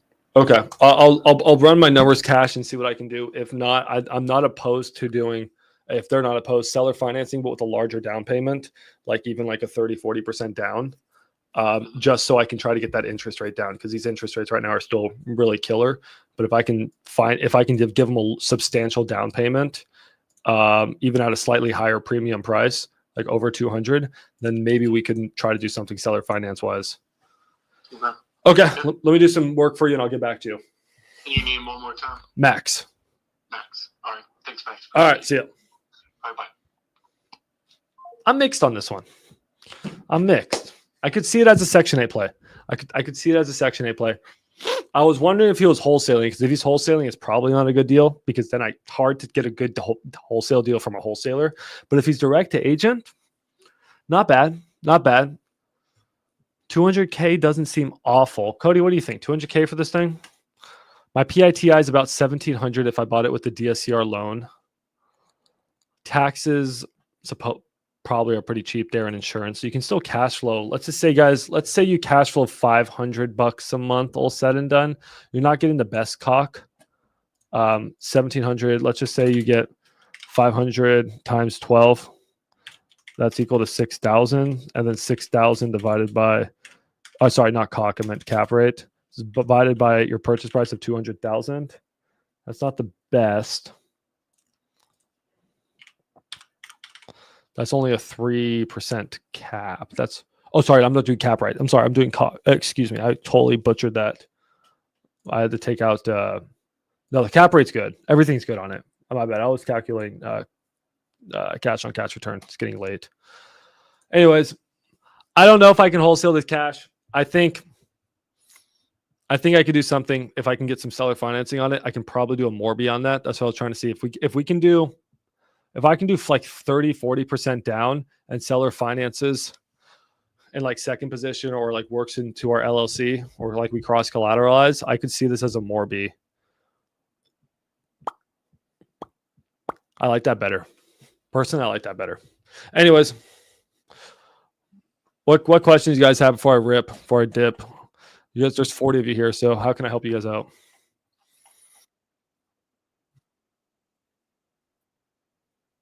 Which contract?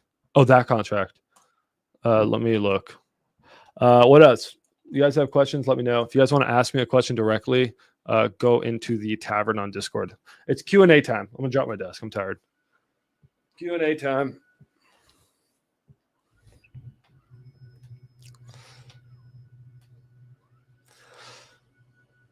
I don't know. I like that multifamily one, but it's like I don't want to waste a lot of my time wholesaling it.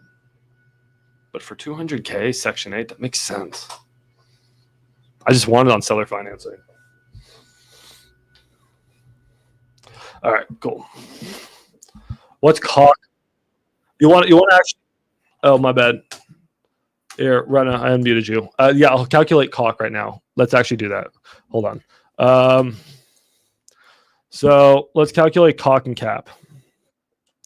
Journal. So what was I? Sorry, I was going numbers in my head.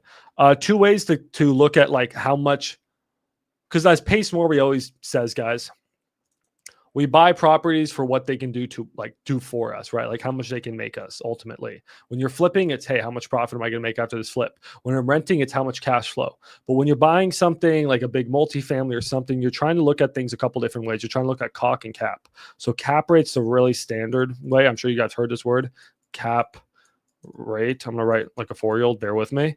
This is essentially the return on cash. So if you're buying something cash, we look at cap. Okay, cash is cap. Cash is cap. Can you guys remember that? Cash is cap. And how you calculate cap? There's different ways. I'm going to make this really simple. Take your take your rent. Now you're going to minus your expenses. Your expenses are your taxes, your insurance, maybe like a few other things, vacancy, maintenance, capital expenditures, stuff like that. Okay. We do not take out PI. Okay. Property, principal and interest, your mortgage. No. Because you're buying this cash. You don't have a mortgage. So we're just subtracting tax and insurance and a few other things. Okay. And then we get your, what is that? Net operating income, something like that. Whose mic sounds awful? Oh my God. What does that sound? Someone mute him. I think it's NOI. I don't know. I'm tired. And then you pretty much take what you get. And then you divide that by your purchase price, by your PP. Okay. So to get your cap, in this example of the property we looked at, let's say rents are $3,000, taxes and insurance, I'm going to make up numbers, are $1,000. Then we're at $2,000 a month. Now between us, there's probably an extra $500 a month and other stuff. So call it $1,500 a month. That's actually very standard. So what we just did here is we actually took rent. This is a quick rule. I call it the 50% rule. We took rent, which was $3,000, and we slashed it by 50%. And we're pretty much saying 50% are going to go to expenses. So now we're at $1,500. That's called the 50% rule. I created that out of my ass. It's a good rule.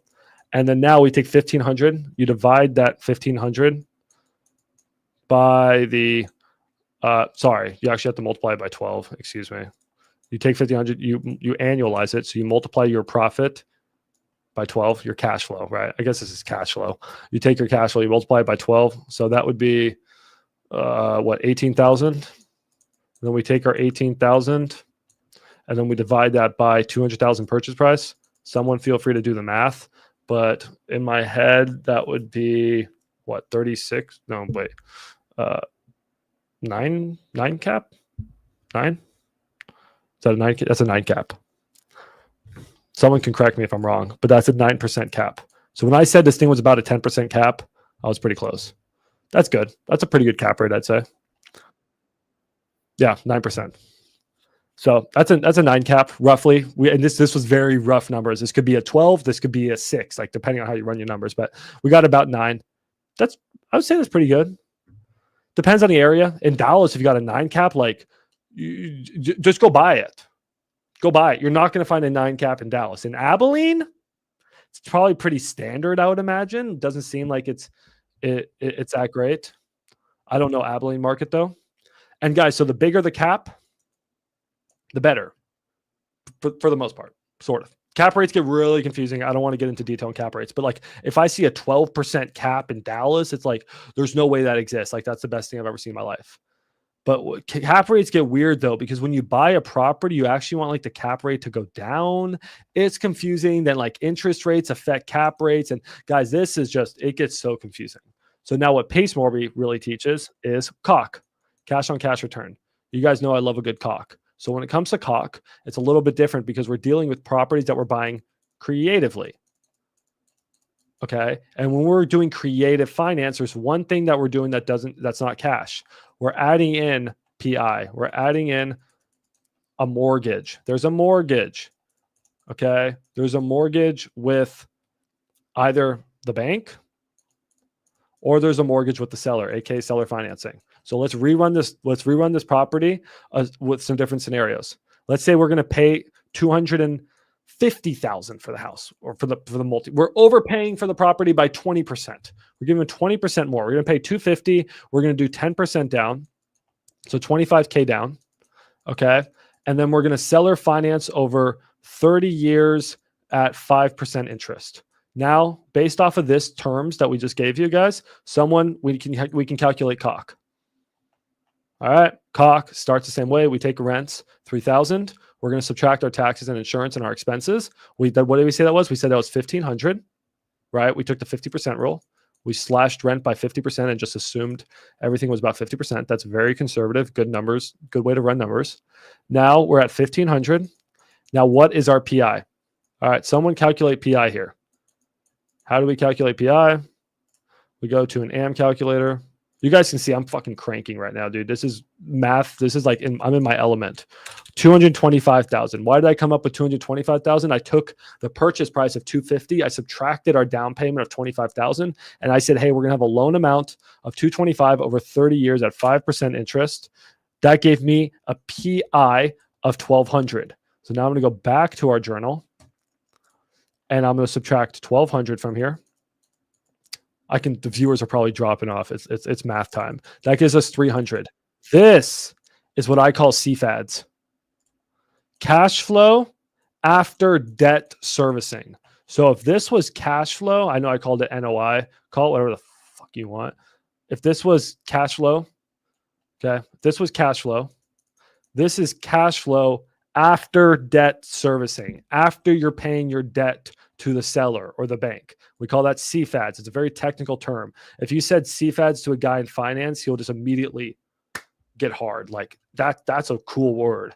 Okay. So CFADs. So our CFADs is $300 a month. Times that by 12. What do we get? We get $3,600. 3,600 is our monthly cash flow. Now you guys are probably saying, dude, that's is our annual cash flow.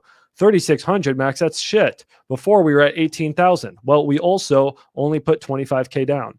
Okay. So now to get our caulk, okay, guys, to finally get caulk, what we're doing is we're taking CFADs and we're dividing it, which is annual CFADs. So take your annual CFADs and then we're dividing it by our entry fee. Well, what's our entry fee? Well, we have 25K down. Plus, let's be honest, probably have 5K in closing costs. Maybe we paid the agent. Maybe we did some things. Let's say our entry fee is 35K. Okay. Because stuff happened. Should you also add rehab there? I mean, yeah, probably you should add all those things. Okay. So let's call it 40. Call it 40. And to be completely honest, we should have also done that to the cap rate. People don't, but you probably should have, right? So now let's take 3,600 and let's divide it by 40K. Who wants to do that math for me? 3,600 divided by 40K. Well, I can tell you it's probably what? 8% caulk? 9%? 9% caulk? No, it's 9%. Is it actually 9%? There you go. They worked out the same. That's funny. You gotta love math. There you go. That's 9% caulk. Now, if we would have changed this and just done 25K, you can see how much these numbers change. So put 25K here. What's that? Like fucking like 14 or something? I don't know. 3,600 divided by 25K. You can also just do 3.6 divided by 25. I'll do it. There we go. As I say 14. I'm on fucking fire, dude. If you guys do not buy Cody's supplements, there's something in this mushroom coffee. I am fucking seeing numbers right now. It's like you guys seen Severance? You guys watch Severance? I'm like in fucking grabbing numbers and throwing them in the trash bin. I'm on another level right now. Dude, I'm on a whole nother. I'm in infinity mode. I need to start just doing shrooms daily. Damn. Okay. Anyways, so does that help you guys to figure out how to do caulk and cap? Now, if I got this and I was at a 9% caulk, not bad, right? But I would try to get my caulk up. Every guy wants to get their caulk up. So I'd be like, hey, man, is there any way that maybe we can come down on that down payment? If I come down on the down payment, my caulk's going to go up. Any way we can get those rents up, then my caulk's going up. That's how we do caulk and cap. So there was your lecture. All right, what were we doing before this? Rana, you had a question. By the way, I tried to... Go ahead. God,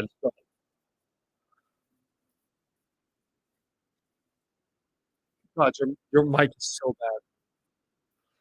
Your mic is so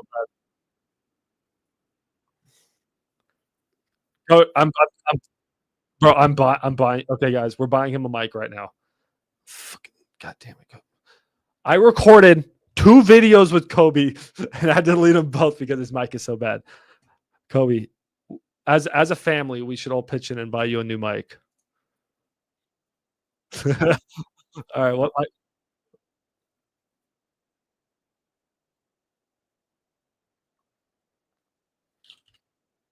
Okay. All right. Let's go Mike shopping real quick. You sent it to me again? Yeah, I'm not getting it. What's your email? Okay. Um, Mike. All right. You have a USB computer? You have a USB slot? All right. Well, guys, what kind of mic should we buy for Kobe? Honestly, something like this would probably work well. It's like a cheapo. Um, if you want like a cheapo, you don't need it something as good as a Blue Yeti. I use that in my backup studio. This thing's way too high tech, probably. You don't need what's a good mic we should buy?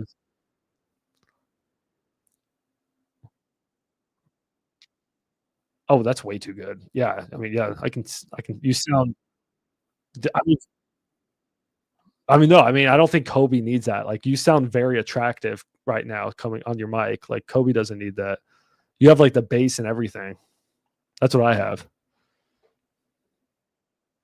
You sound like you should be doing podcasts with Joe Rogan right now. What's your budget, Kobe? You're $100. $100. I think a Blue Yeti is a solid choice. What else do we think, guys? God, it sounds so bad. I don't even think you need to spend that much. It could be, but go get Starlink. All right, Kobe. Blue Yeti is a solid choice. If not, I think even some little Chinese knockoff. I like Fafine products. This one would be good. I actually like their products. This is what I use for some things. This one could be good. This one's $52. We can get pink for you too, bro. I think something like this is perfect. You're gonna sound amazing, Kobe. And we can start doing more content together.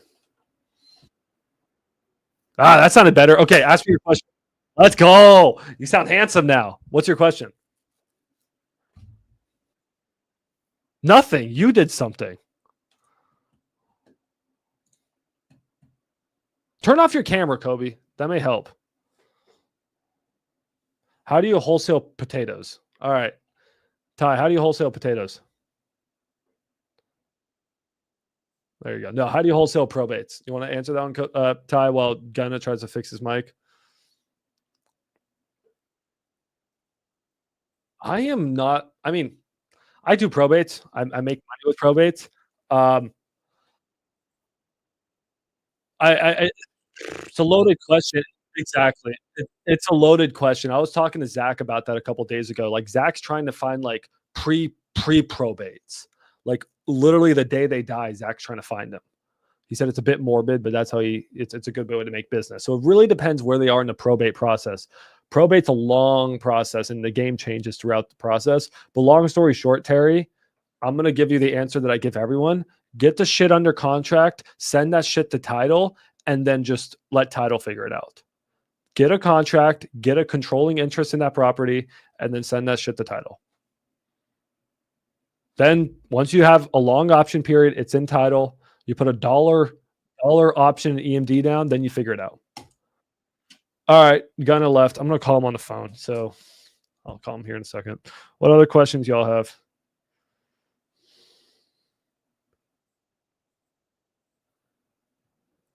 What's up? I am trying to dispo like 6 deals. I also have an update on your Louisiana deal, dude. So I'm gonna send you a voice memo. Yeah, it's actually pretty interesting. I mean, it's better. What's wrong with the weather? It looks fine. Oh fuck! Is it gonna start raining here? Damn! I have the sprinklers on. Fuck! Yeah, I'm gonna go turn my sprinklers on. All right. All right, Invest Quest. Your mic is bad too. Anyways, what questions you guys have? I have a question. It's back.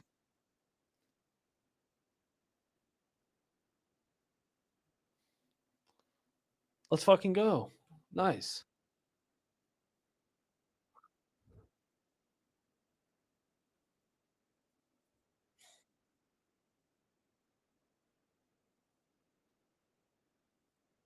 What do you mean? What do you mean we have time? That's in like 5 days, right? Oh, May 1st. Fuck. I thought it was April. My bad. Yeah, I was about to say, like, Jesus, dude. Oh, dude, we're chilling. Okay, cool.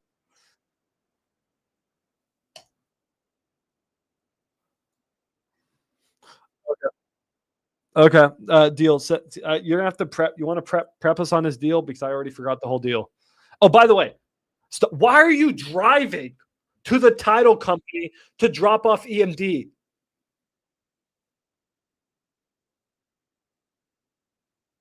You're being a grandpa.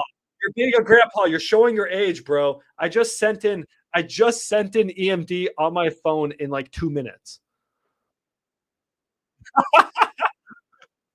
Okay, buddy. All right. Update me on the deal.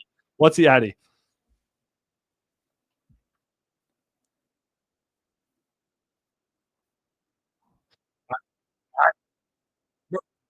I know. I look at 100 deals a day. I forget. Okay, we're good to show it, right? You're getting it under contract.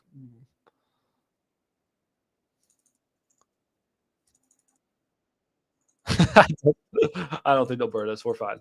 Uh, okay, cool. Yeah, let's look at this.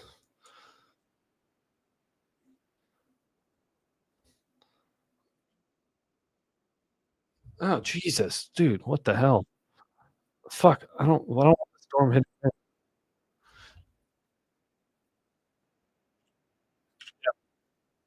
Okay, so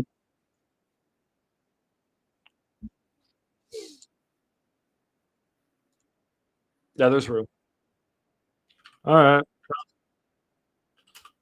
450 is your number. I remember. I remember looking at. Oh yeah, yeah, that does sound like me. That does sound like me. I got to do my research on it. But guys, here's the problem. It's really interesting. So how I was running my numbers, because I'm the smartest person in the world, was that I wasn't even looking in here because a lot of this is a flood zone. So let's actually pull up the FEMA map. Actually, too late. I'm pretty lazy right now. I don't feel like pulling up the FEMA map. I guess I can do it. Anyways, all of this here is a flood zone.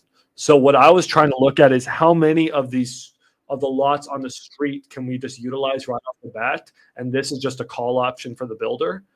And I think I forgot what my numbers were, Kobe. But just doing some quick math. I mean, here, you know what? We can measure. I like this software. Measure. Yeah, I can hear you. Here you go. Ready? I'm going to measure. Right here, there is, how many houses is that? That's 1, 2, 3, 4, 5, 6 houses, right? How do you measure? How do you stop? There you go. This is 0.07. Okay. Okay. So now I'm going to start here. And we're also going to measure 0.07. That's 0.05. That's 0.07. Okay. That's actually 0.08. So we can easily get 1, 2, 3, 4, 5, 6 houses right here. I mean, we can all agree with that. Sick. And then here, I believe it's the flood zone starts about here. Here we can probably get at least two houses in, maybe 3, just depending.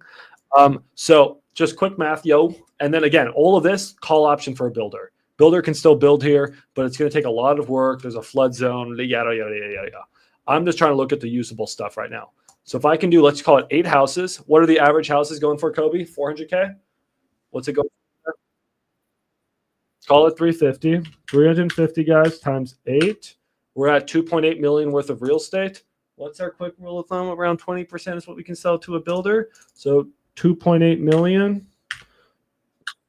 2.8 million, 20%, that's 380,000. No, that's 560,000. And what did you say that the other person was trying to sell those for? 550?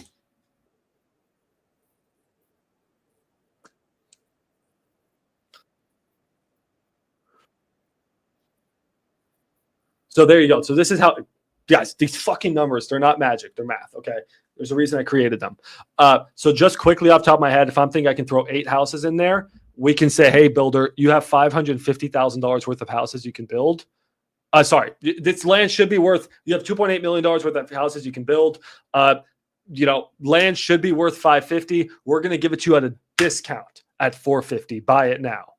Because guys, at the end of the day, they need to get a discount because this guy still needs to go through and and subdivide all this shit and replat all this shit with the municipal. Big words. It's a lot of work. And for that work, they deserve a discount. So they're going to get a discount and they're going to get all this extra lots and they can put a freaking dog park on there. I don't know.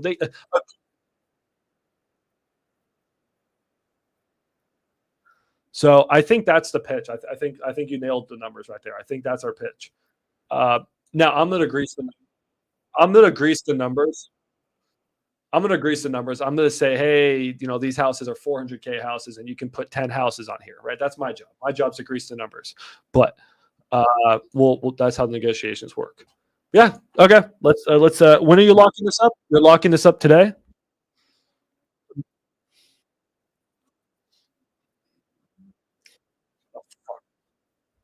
Okay, I understood half of that. Okay, and then how long's our option period? You said closes in a month, but what about option? Option is we're fucking okay. Okay, so what's the best government list to attack when just starting out? Talk to Ty. Ty is your government list. What's the best government list to attack when just starting out, Ty?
Ooh.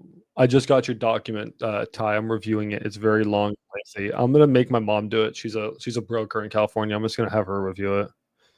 I'm too lazy.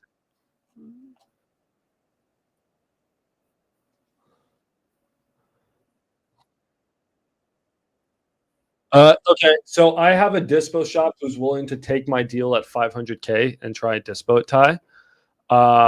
So please go through your current contacts and just tell them that we have an interested buyer type thing. I guess we could still, frankly, between us, if I found the buyer, the dispo shop would probably still work with us. But yeah, go through those. Between us, Ty, if I'm able to sell it with another dispo shop, I'll still give you money, because you're working hard. But I'm gonna try that avenue here shortly. Yeah, but yeah, okay. I'll go through this whenever I get some brain power. Okay, cool.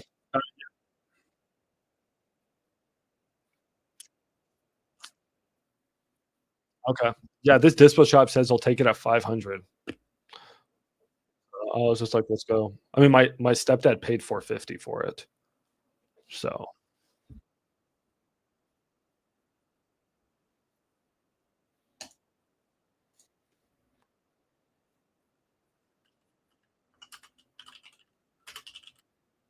yeah. No. How to justify your sudden change in offer from 3 million to 2 million to sellers? Wait, what summit? Wait, what's that question?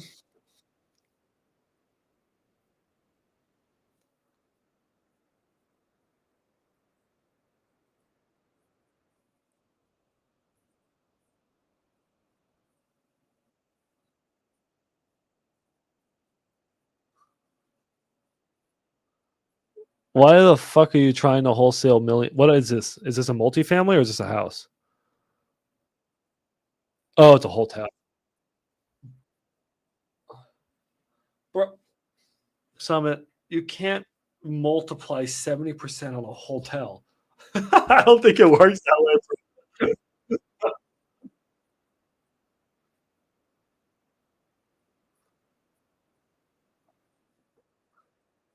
I think I just go to the next deal, man. I don't think there's anything there, just my gut. But hey, fuck it. You know what? I'll get on the phone and be like, hey, I fucked up. I meant 2 million and just see what they say. I mean, I don't know. No, Amp, I'm saying, how much are you paying an agent? So usually agents want 3%, obviously. I do have some agents who will maybe do it for 1% down there, just saying that's cheap. Now, you do have to usually offer a buyer's agent commission of 3%, but I can maybe find you a listing agent who do it for like 1%-ish.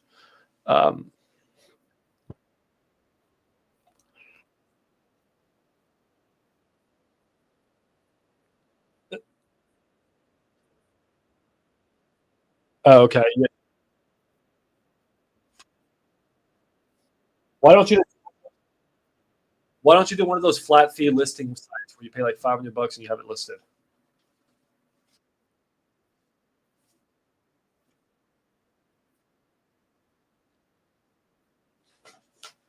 I don't know for a fact.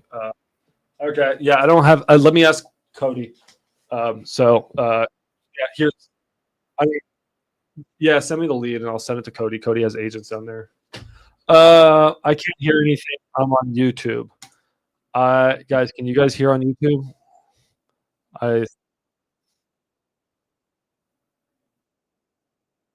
Oh, what? You guys can't hear the Discord on YouTube? Oh, well, fuck. Why didn't you guys tell me? Jesus. Dude, you guys don't tell me anything. Oh, my God. Dude, Jesus. This whole live stream is shit now. Okay, let me fix that. You guys really.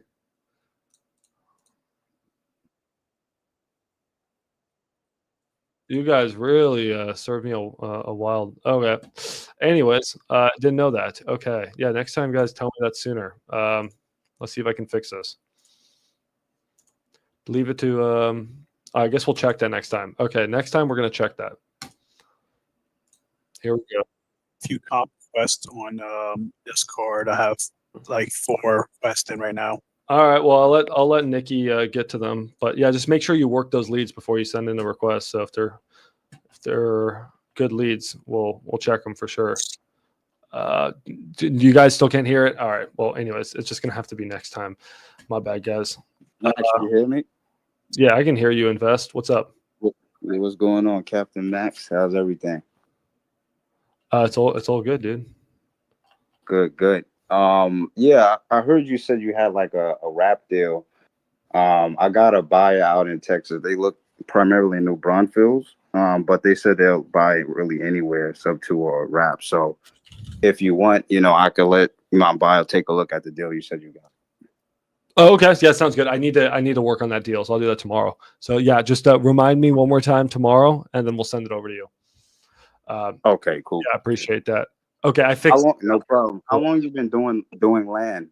Land for like a year now. Wow, that's good. Yeah, I got a land buyer that's nationwide, nationwide land buyer. Gotta be buildable. What they do is they buy it and set it up for the builders. Mm.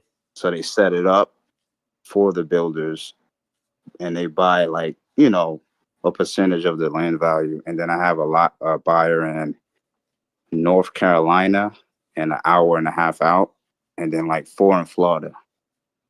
Okay, cool. Then yeah, if I get some, yeah. So a lot of the different types of land buyers, right? So you have the guys who'll do the development and then send that to a builder, because a lot of builders don't also do the development.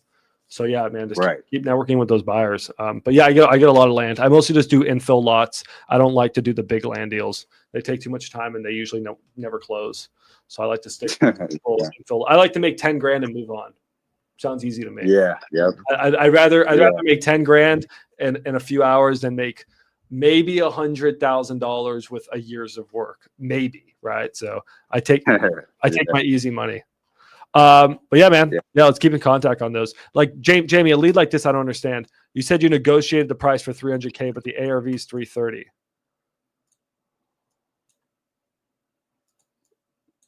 Yeah, so that's what the seller wants is 300 grand, and they're pretty firm on the price. Well, then it's not a good lead. Okay, all right. I mean, I mean, you know the game by now, right, man? It's like if they want 300 grand for a house that's a Zestimate of 244 and ARVs. I mean, like, how is this? What I guess. Let me ask you like a question. Like, what's the point? Yeah, I get you. Yeah, I mean, yeah, I had a lead like that too, and I asked him, I'm like, you're asking above retail, right? He was like, yeah. And I'm like, well, what about your house makes it worth above retail? And then he just hung up. exactly. It's like, so if I buy this for 300K, I'm going to put 60K of work into it and then sell it for 330. Right. Like that's just, it's not a lead. It's so something that you'll learn is to, as a wholesaler, guys, like RJ says, we need to learn to embrace no. So when you say no to a lead or you say no to a seller, that's actually something powerful and you should celebrate that because you're learning to not waste your time. So when I say like no to a lead, like that's a win, right? I'm not going to waste my time on this one. And I want you guys to learn how to do that same thing. So this, trash it, on to the next lead, right? So then you can move on to the next leads faster because you probably spent 20, 30 minutes on this lead and that's wasted time. It's never, the guy's not motivated. Next lead. You should be going through hundreds of freaking leads to find the motivation guy, not trying to make a guy motivated. So yeah, so just learn to embrace no, on to the next one. Because I mean, I'm sure with this pattern, let's see. I mean, I'm sure there's some other leads in here that I bet you are not good leads. So here's one. Well, you don't know your comps or anything. It's on zero berry. That's a little weird. Try to run comps on those. 1.4 million. Oh, it's a big land deal. That one's different. Okay. Well, anyways, there you go. Like this one, negotiated price 170, ARVs 220, but it's a full gut. Like that. I think you agree that there's no. How does that make sense? There's no money on the table for that. But it's not full gut. It's fixed up and it's already sold. So this one's already been renovated. And it's sold for 240. So I think this is just a bad lead. But like even those numbers didn't make sense. Because if you spend 40K fixing it up, you're not going to make any money. 90% rule would say 220 times 0.9 minus 40K. Break even is 160. And if a buyer wants to make a modest 30K in profit, we need to sell this for 130. So we need to get this under contract at 120, 110. Okay. So yeah, just make sure that leads are close to good deals before you submit them. Just it's not. I mean, it's not like I really care. It's more your time. I just want to save your time, man, because you're working a full-time job. You don't have a lot of time. I want to make sure we maximize your time. I need to build something where you have to like run your numbers first before you can submit the lead. We'll figure it out. Yo, Max. Yo. Two things before you go. Yeah. Run off this little mushroom energy you have. Oh no, I'm sorry. If you sell the Studio City lead, Yeah. I have a Hollywood Hills lead as well. Same land. Okay. Practically same land. So same price. It's a guy in Zach's Discord. He owns it physically. He wants to sell it. He wants a certain amount, and then whatever else I add on top is a wholesale fee. He doesn't care. Does he? So we can work on that. Does he want a reasonable amount? Yeah. Okay. The agent, because I called the first agent, the one that told me yours is worth 450. He said, "Fuck it, I'll sell mine for 450 too." And his is as nice. So it's Hollywood Hills. I don't know how to freaking comp land over there. So I'm just gonna have a realtor comp it for me. Yeah, I mean, it depends. I mean, Studio City Hills is freaking money too, so it just depends on the area. Yeah. But yeah, I mean, sure, let's do it. So if we find a buyer, we'll make it work. Yeah, so I got that. Second thing, your little Discord or the live can't hear it because you mute Discord because the pings when people join and all that stuff. So that's the reason why for that. No, but if you're not sharing your camera anymore, I fixed. Yeah, I know. If you're not sharing your camera anymore, we might as well just start using that stage. I like doing them on YouTube. And then, no, I know, but like you can do it on the stage on Discord. No one interrupts you, and then whenever you want to have like this little public chat thing, I just bring everyone up. I see what you're saying. So do the YouTube and simultaneously with the stage. And then that way you don't have to mute anything because your little join notifications and your pings are not going to happen. That's a good point. All right, you're a smart guy. All right, we'll do that. All right, next. Yeah. Okay. Cool. Okay. Deal. All right, Max. So what you want to talk about the land deal, or you want to talk about that? I'll send you a voice message. So, long story short, is someone got in contact with one of the big buyers, there, and they already know the Burleys, and they were explaining why it's most likely not a good deal. The property's down in the hole, and it's not ideal to build on. So, but I have an entire 15-minute voice recording I can send you. Okay. So I'll send that over to you. But yeah. They got in contact with the right people, and these people are like, yeah, we've been trying to work on this deal for a long time, but it's down the hole. Swamplands, what do you expect, Louisiana? Okay, well, it's worth the try. It was always worth a shot, man. All right. On to the next one. Okay. What's final questions? What do you have, Brandon? I was more of a little comment. I've been doing what you suggested with the driving for dollars virtually, and I am seeing some of the craziest shit around Texas that I have ever seen in my life. Okay, what do you there's just full on just wrecked car in the middle of the road, properties where I'm pretty sure it's a breakup and then just left all the dudes out. I don't know. It's just crazy. I'm used to Pacific Northwest because I do Washington. Oh no, yeah. Welcome to Texas. But yeah, call those. Those are good leads. I'm calling them all, yeah, for sure. Those are all code violations. Welcome to Texas. Oh, yeah, call those. I see what you're saying. Ty. So that wouldn't happen. Okay, smart. What up, yeah. Max? What do you want to do for that quadplex there? Fuck, dude, that quadplex. I don't know, man. Well, one, it's 5 hours away. I ain't driving out there. Two, I don't know how good of a deal it is. It's a toughie. Quadplexes are hard to move.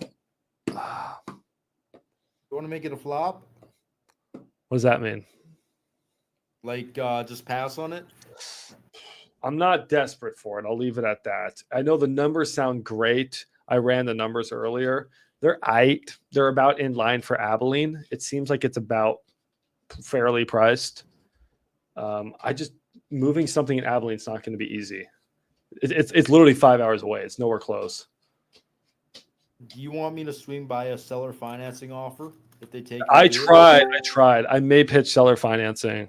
It's a good Morby. So if you guys watched my video yesterday, it would be a good Morby. So I would be really down to do 40, 50% down and then 0% interest seller financing for 30 years. No balloon. I would take that right now as a Morby and wholesale that. 50% down, 0% interest. So offer him 225, give him 25K more. And offer to pay we can also offer to pay the agent commission too. But yeah, so let's say 225, then do 40% down and 60% seller finance. So 40, let's do some quick math. So 225 times, damn, bro, the thunder's coming. Jesus. That's 90. Let's give the guy 100K. Okay, so yeah, 225, 100K down, and then 125K seller financed, 30 years. And don't say 0% interest, just say 125 times or divided by 360 is, and just say payments of $350 a month for 30 years. See, that would be my first offer. 100K down, 120, and then 120. Honestly, between us, I'd actually go 150K. So I would actually pay 250 for it if we had to. But I would prefer to do. You know what? Do 125 and agent commission cost. Do my offer I just told you plus agent commissions and closing costs. You like that? You like that 0% interest, eh? I don't even say it. Don't even say it. Just say the monthly payment. Don't say 0% interest. Because the moment you say interest, they immediately start to think 5, 6, 7, 8%. I don't want to talk interest. I want to talk price. Hey, shut the fuck up about interest. I'll give you, okay, I know you said 225. Let's do 230. But what about 4%? No, 235. I'd rather leverage price than leverage interest rate. Okay. So I'll yes, send them the updated offer. Then. tell them that offer. Just be like, hey, spoke to my partner. We can do 100K down cash, 100, and we'll come up on the price 25,000, and we'll pay buyer, and we'll pay all closing costs. There you go. That's a very good offer. We'll see if they take that. It's a very good offer. What do we say about the last cash offer? It's just like, oops, we fucked up. We didn't mean that. Well, I mean, I talked to him. I told him I was running my numbers. Okay, sounds good. I'll send it over. Yeah, just yeah. Let's see if we got a deal. Yeah, it's worth a shot. Fuck it. I don't know. Okay, sounds good, Max. All right. I'll work on it. All right, sounds good. EM has been submitted on all of your deals. Sexy. And your option. Bro, you covered your option. What about the one on Gano Street, bro? I swear that one's gonna be a flop. It looks like it. I have two people. I got one more person today tell me 115. Fuck, man. We just need 1 fucking 30, bro. I know. I've tried multiple people. I thought the numbers were good, but I also don't know that area. I thought the numbers were good. Can we? Oh, it's direct to agent, isn't it? Yes, sir. I mean, I could probably get them down 5K. Fuck. Let me try one more person. Yeah. Shit. I don't know, man. That one's starting to beat me up. I've had everyone's. Yeah, dude. I had a feeling this one wasn't gonna go. Like, it's just like it's in fucking Houston. I don't know shit about it. I thought it was a good deal. I thought it was a good deal. What was the address again? 3406 Gano Street. I thought it was a good deal, but again, Houston sucks. Everything about Houston sucks. I don't care if you're in the chat here and you like Houston, you suck. Everything about Houston sucks. Bro, it's fucking overcrowded. The taxes are super fucking high. The house doesn't look that bad to me. I mean, I buy shit that's worse than this. But everyone's telling me that it's just a neighborhood. People said they've drove by it too. I mean, it does look pretty bad. I'll be honest. I guess I'm just used to South Dallas shit boxes. It's pretty bad. 1,100 square feet. They said, I get it. They said they had to add a bathroom. They said rehab 80K. I thought rehab could be done for 60. What the fuck? 80K? If you're adding a bathroom, I could see you spending 70. I was at 60. Oh, geez. But yeah, there's window, but oof, it's actually pretty. That's not even, to be honest, bro, that's not even a fucking window. They cut a hole in the wall and stuck a window banger in there. This room does not. Bro, I can get them down. I can get them down. Hey, bro, go cook. Go cook. Tell them we got to get it down. Bro, because I mean, okay, so let's think about it. It needs a roof. It needs HVAC. It needs plumbing. Okay, hold on. Electrical. Roof, HVAC, electrical, windows, plumbing, needs new plumbing, and there's foundation. So you have all 6 majors. And then obviously full cosmetic upgrade. It's actually pretty fucking horrible. I mean, I buy shit like this all the time, but I mean, there's not even a door. There's not even a door to the back patio. They sealed that shit off. What did we get for ARV? 250 or was it 225? I don't even fucking know, bro. It's a fucking piece of shit. This one was like kind of like a side chick deal, bro. Fuck, I gotta get to the gym, dude. I'm having too much fun. Let me quickly look at this thing. Fucking Propelio's gonna charge me. Fuck you, Propelio. All right. All right. I thought I got ARV of like 250, which surprised me because that's more than there's a 273, but this one has an extra bathroom. So yeah, ARV is actually 275, which is actually really. I still thought it was a good deal. I just need to sell the deal. I need to go find one more person and sell this fucking deal. Because if ARV is 275, let's say rehab is 80. Fucking 70% on this shit. I don't know. We're at 112. Okay. Okay. I guess I can see that. 75%, we're at 126. If you can get this thing down like 10, 20K, bro, I know I can cook on it. I know I can cook. Someone's stupid enough out there. 80K rehab, a buyer maybe wants to make 40K profit. We're at 127. Bro, I think I can sell this for sure for 120.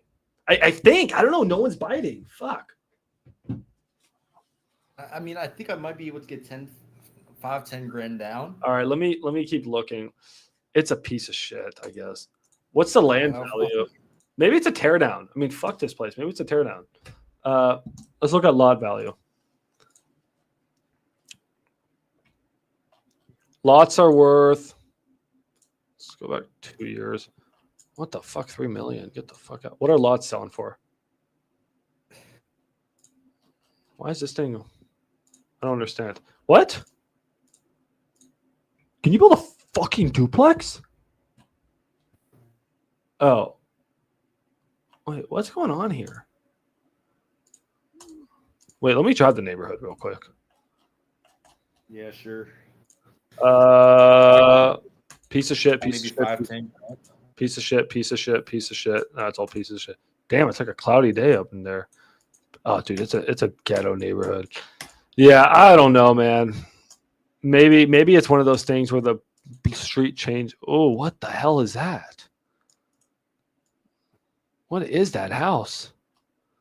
Bro, it's bad down there.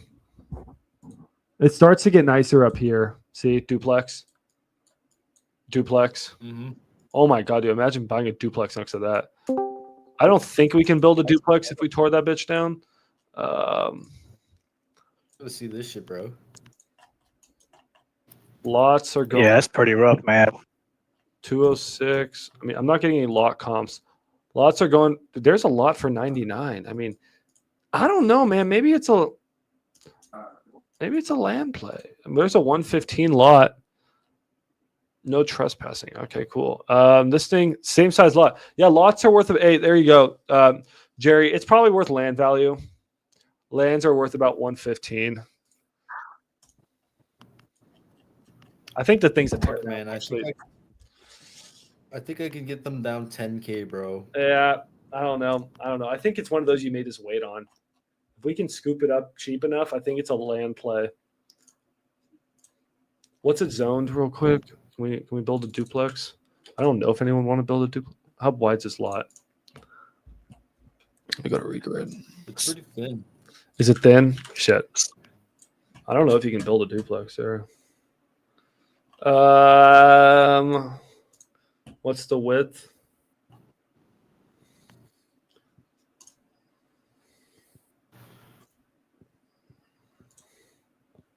It's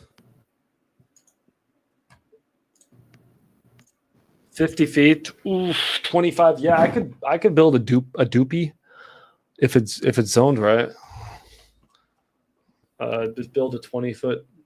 Yeah, you can build a duplex. You just need to replat it. I mean, you have to tear this thing down, replat it. Yeah, that's my gut feeling, bro. So how would you approach that? Like, how would you run the numbers on it? I think this is like a fucking assignment. If we can, I would just pretty much try to see what similar land is selling for.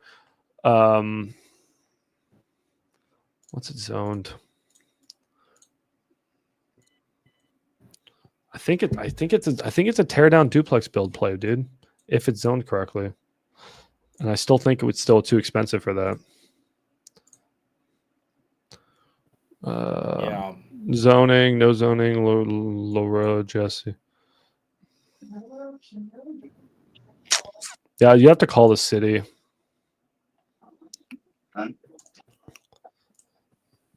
I'll get bet, bro. I'll call the city tomorrow. If you want to call the city and see if you can build a dupe in there.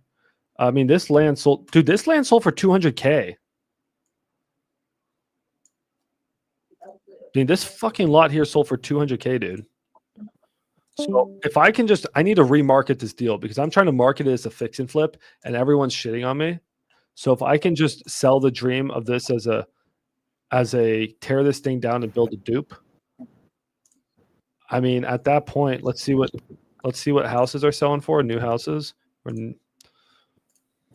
Yeah, bro, I got your back as well. If you need a price reduction, just tell me. I'll fucking call the bitch like tomorrow. Yeah, start with the city and Got see no if we bites. see if we can build a duplex. Seems like the duplexes are what, about 400K a side?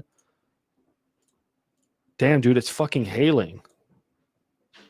Holy shit. Damn, Damn. I gotta move my car. dude. I hope you parked your car inside, bro. Oh no, my roof. Oh, I'm gonna have so much roof damage. I'm gonna have so much. My house is fucked. They should have tarped my roof. Oh shit. All right, whatever. I'll deal with the consequences. I'm actually gonna have to go scream in a hole. Anyways, we got about 800K. 16. Yeah, I think anyways, call the city. We'll start there. All right, guys, I'm fucked. I have a hole in my roof at my other house and it's hailing. So I'm gonna go deal with that. I love you guys. Peace.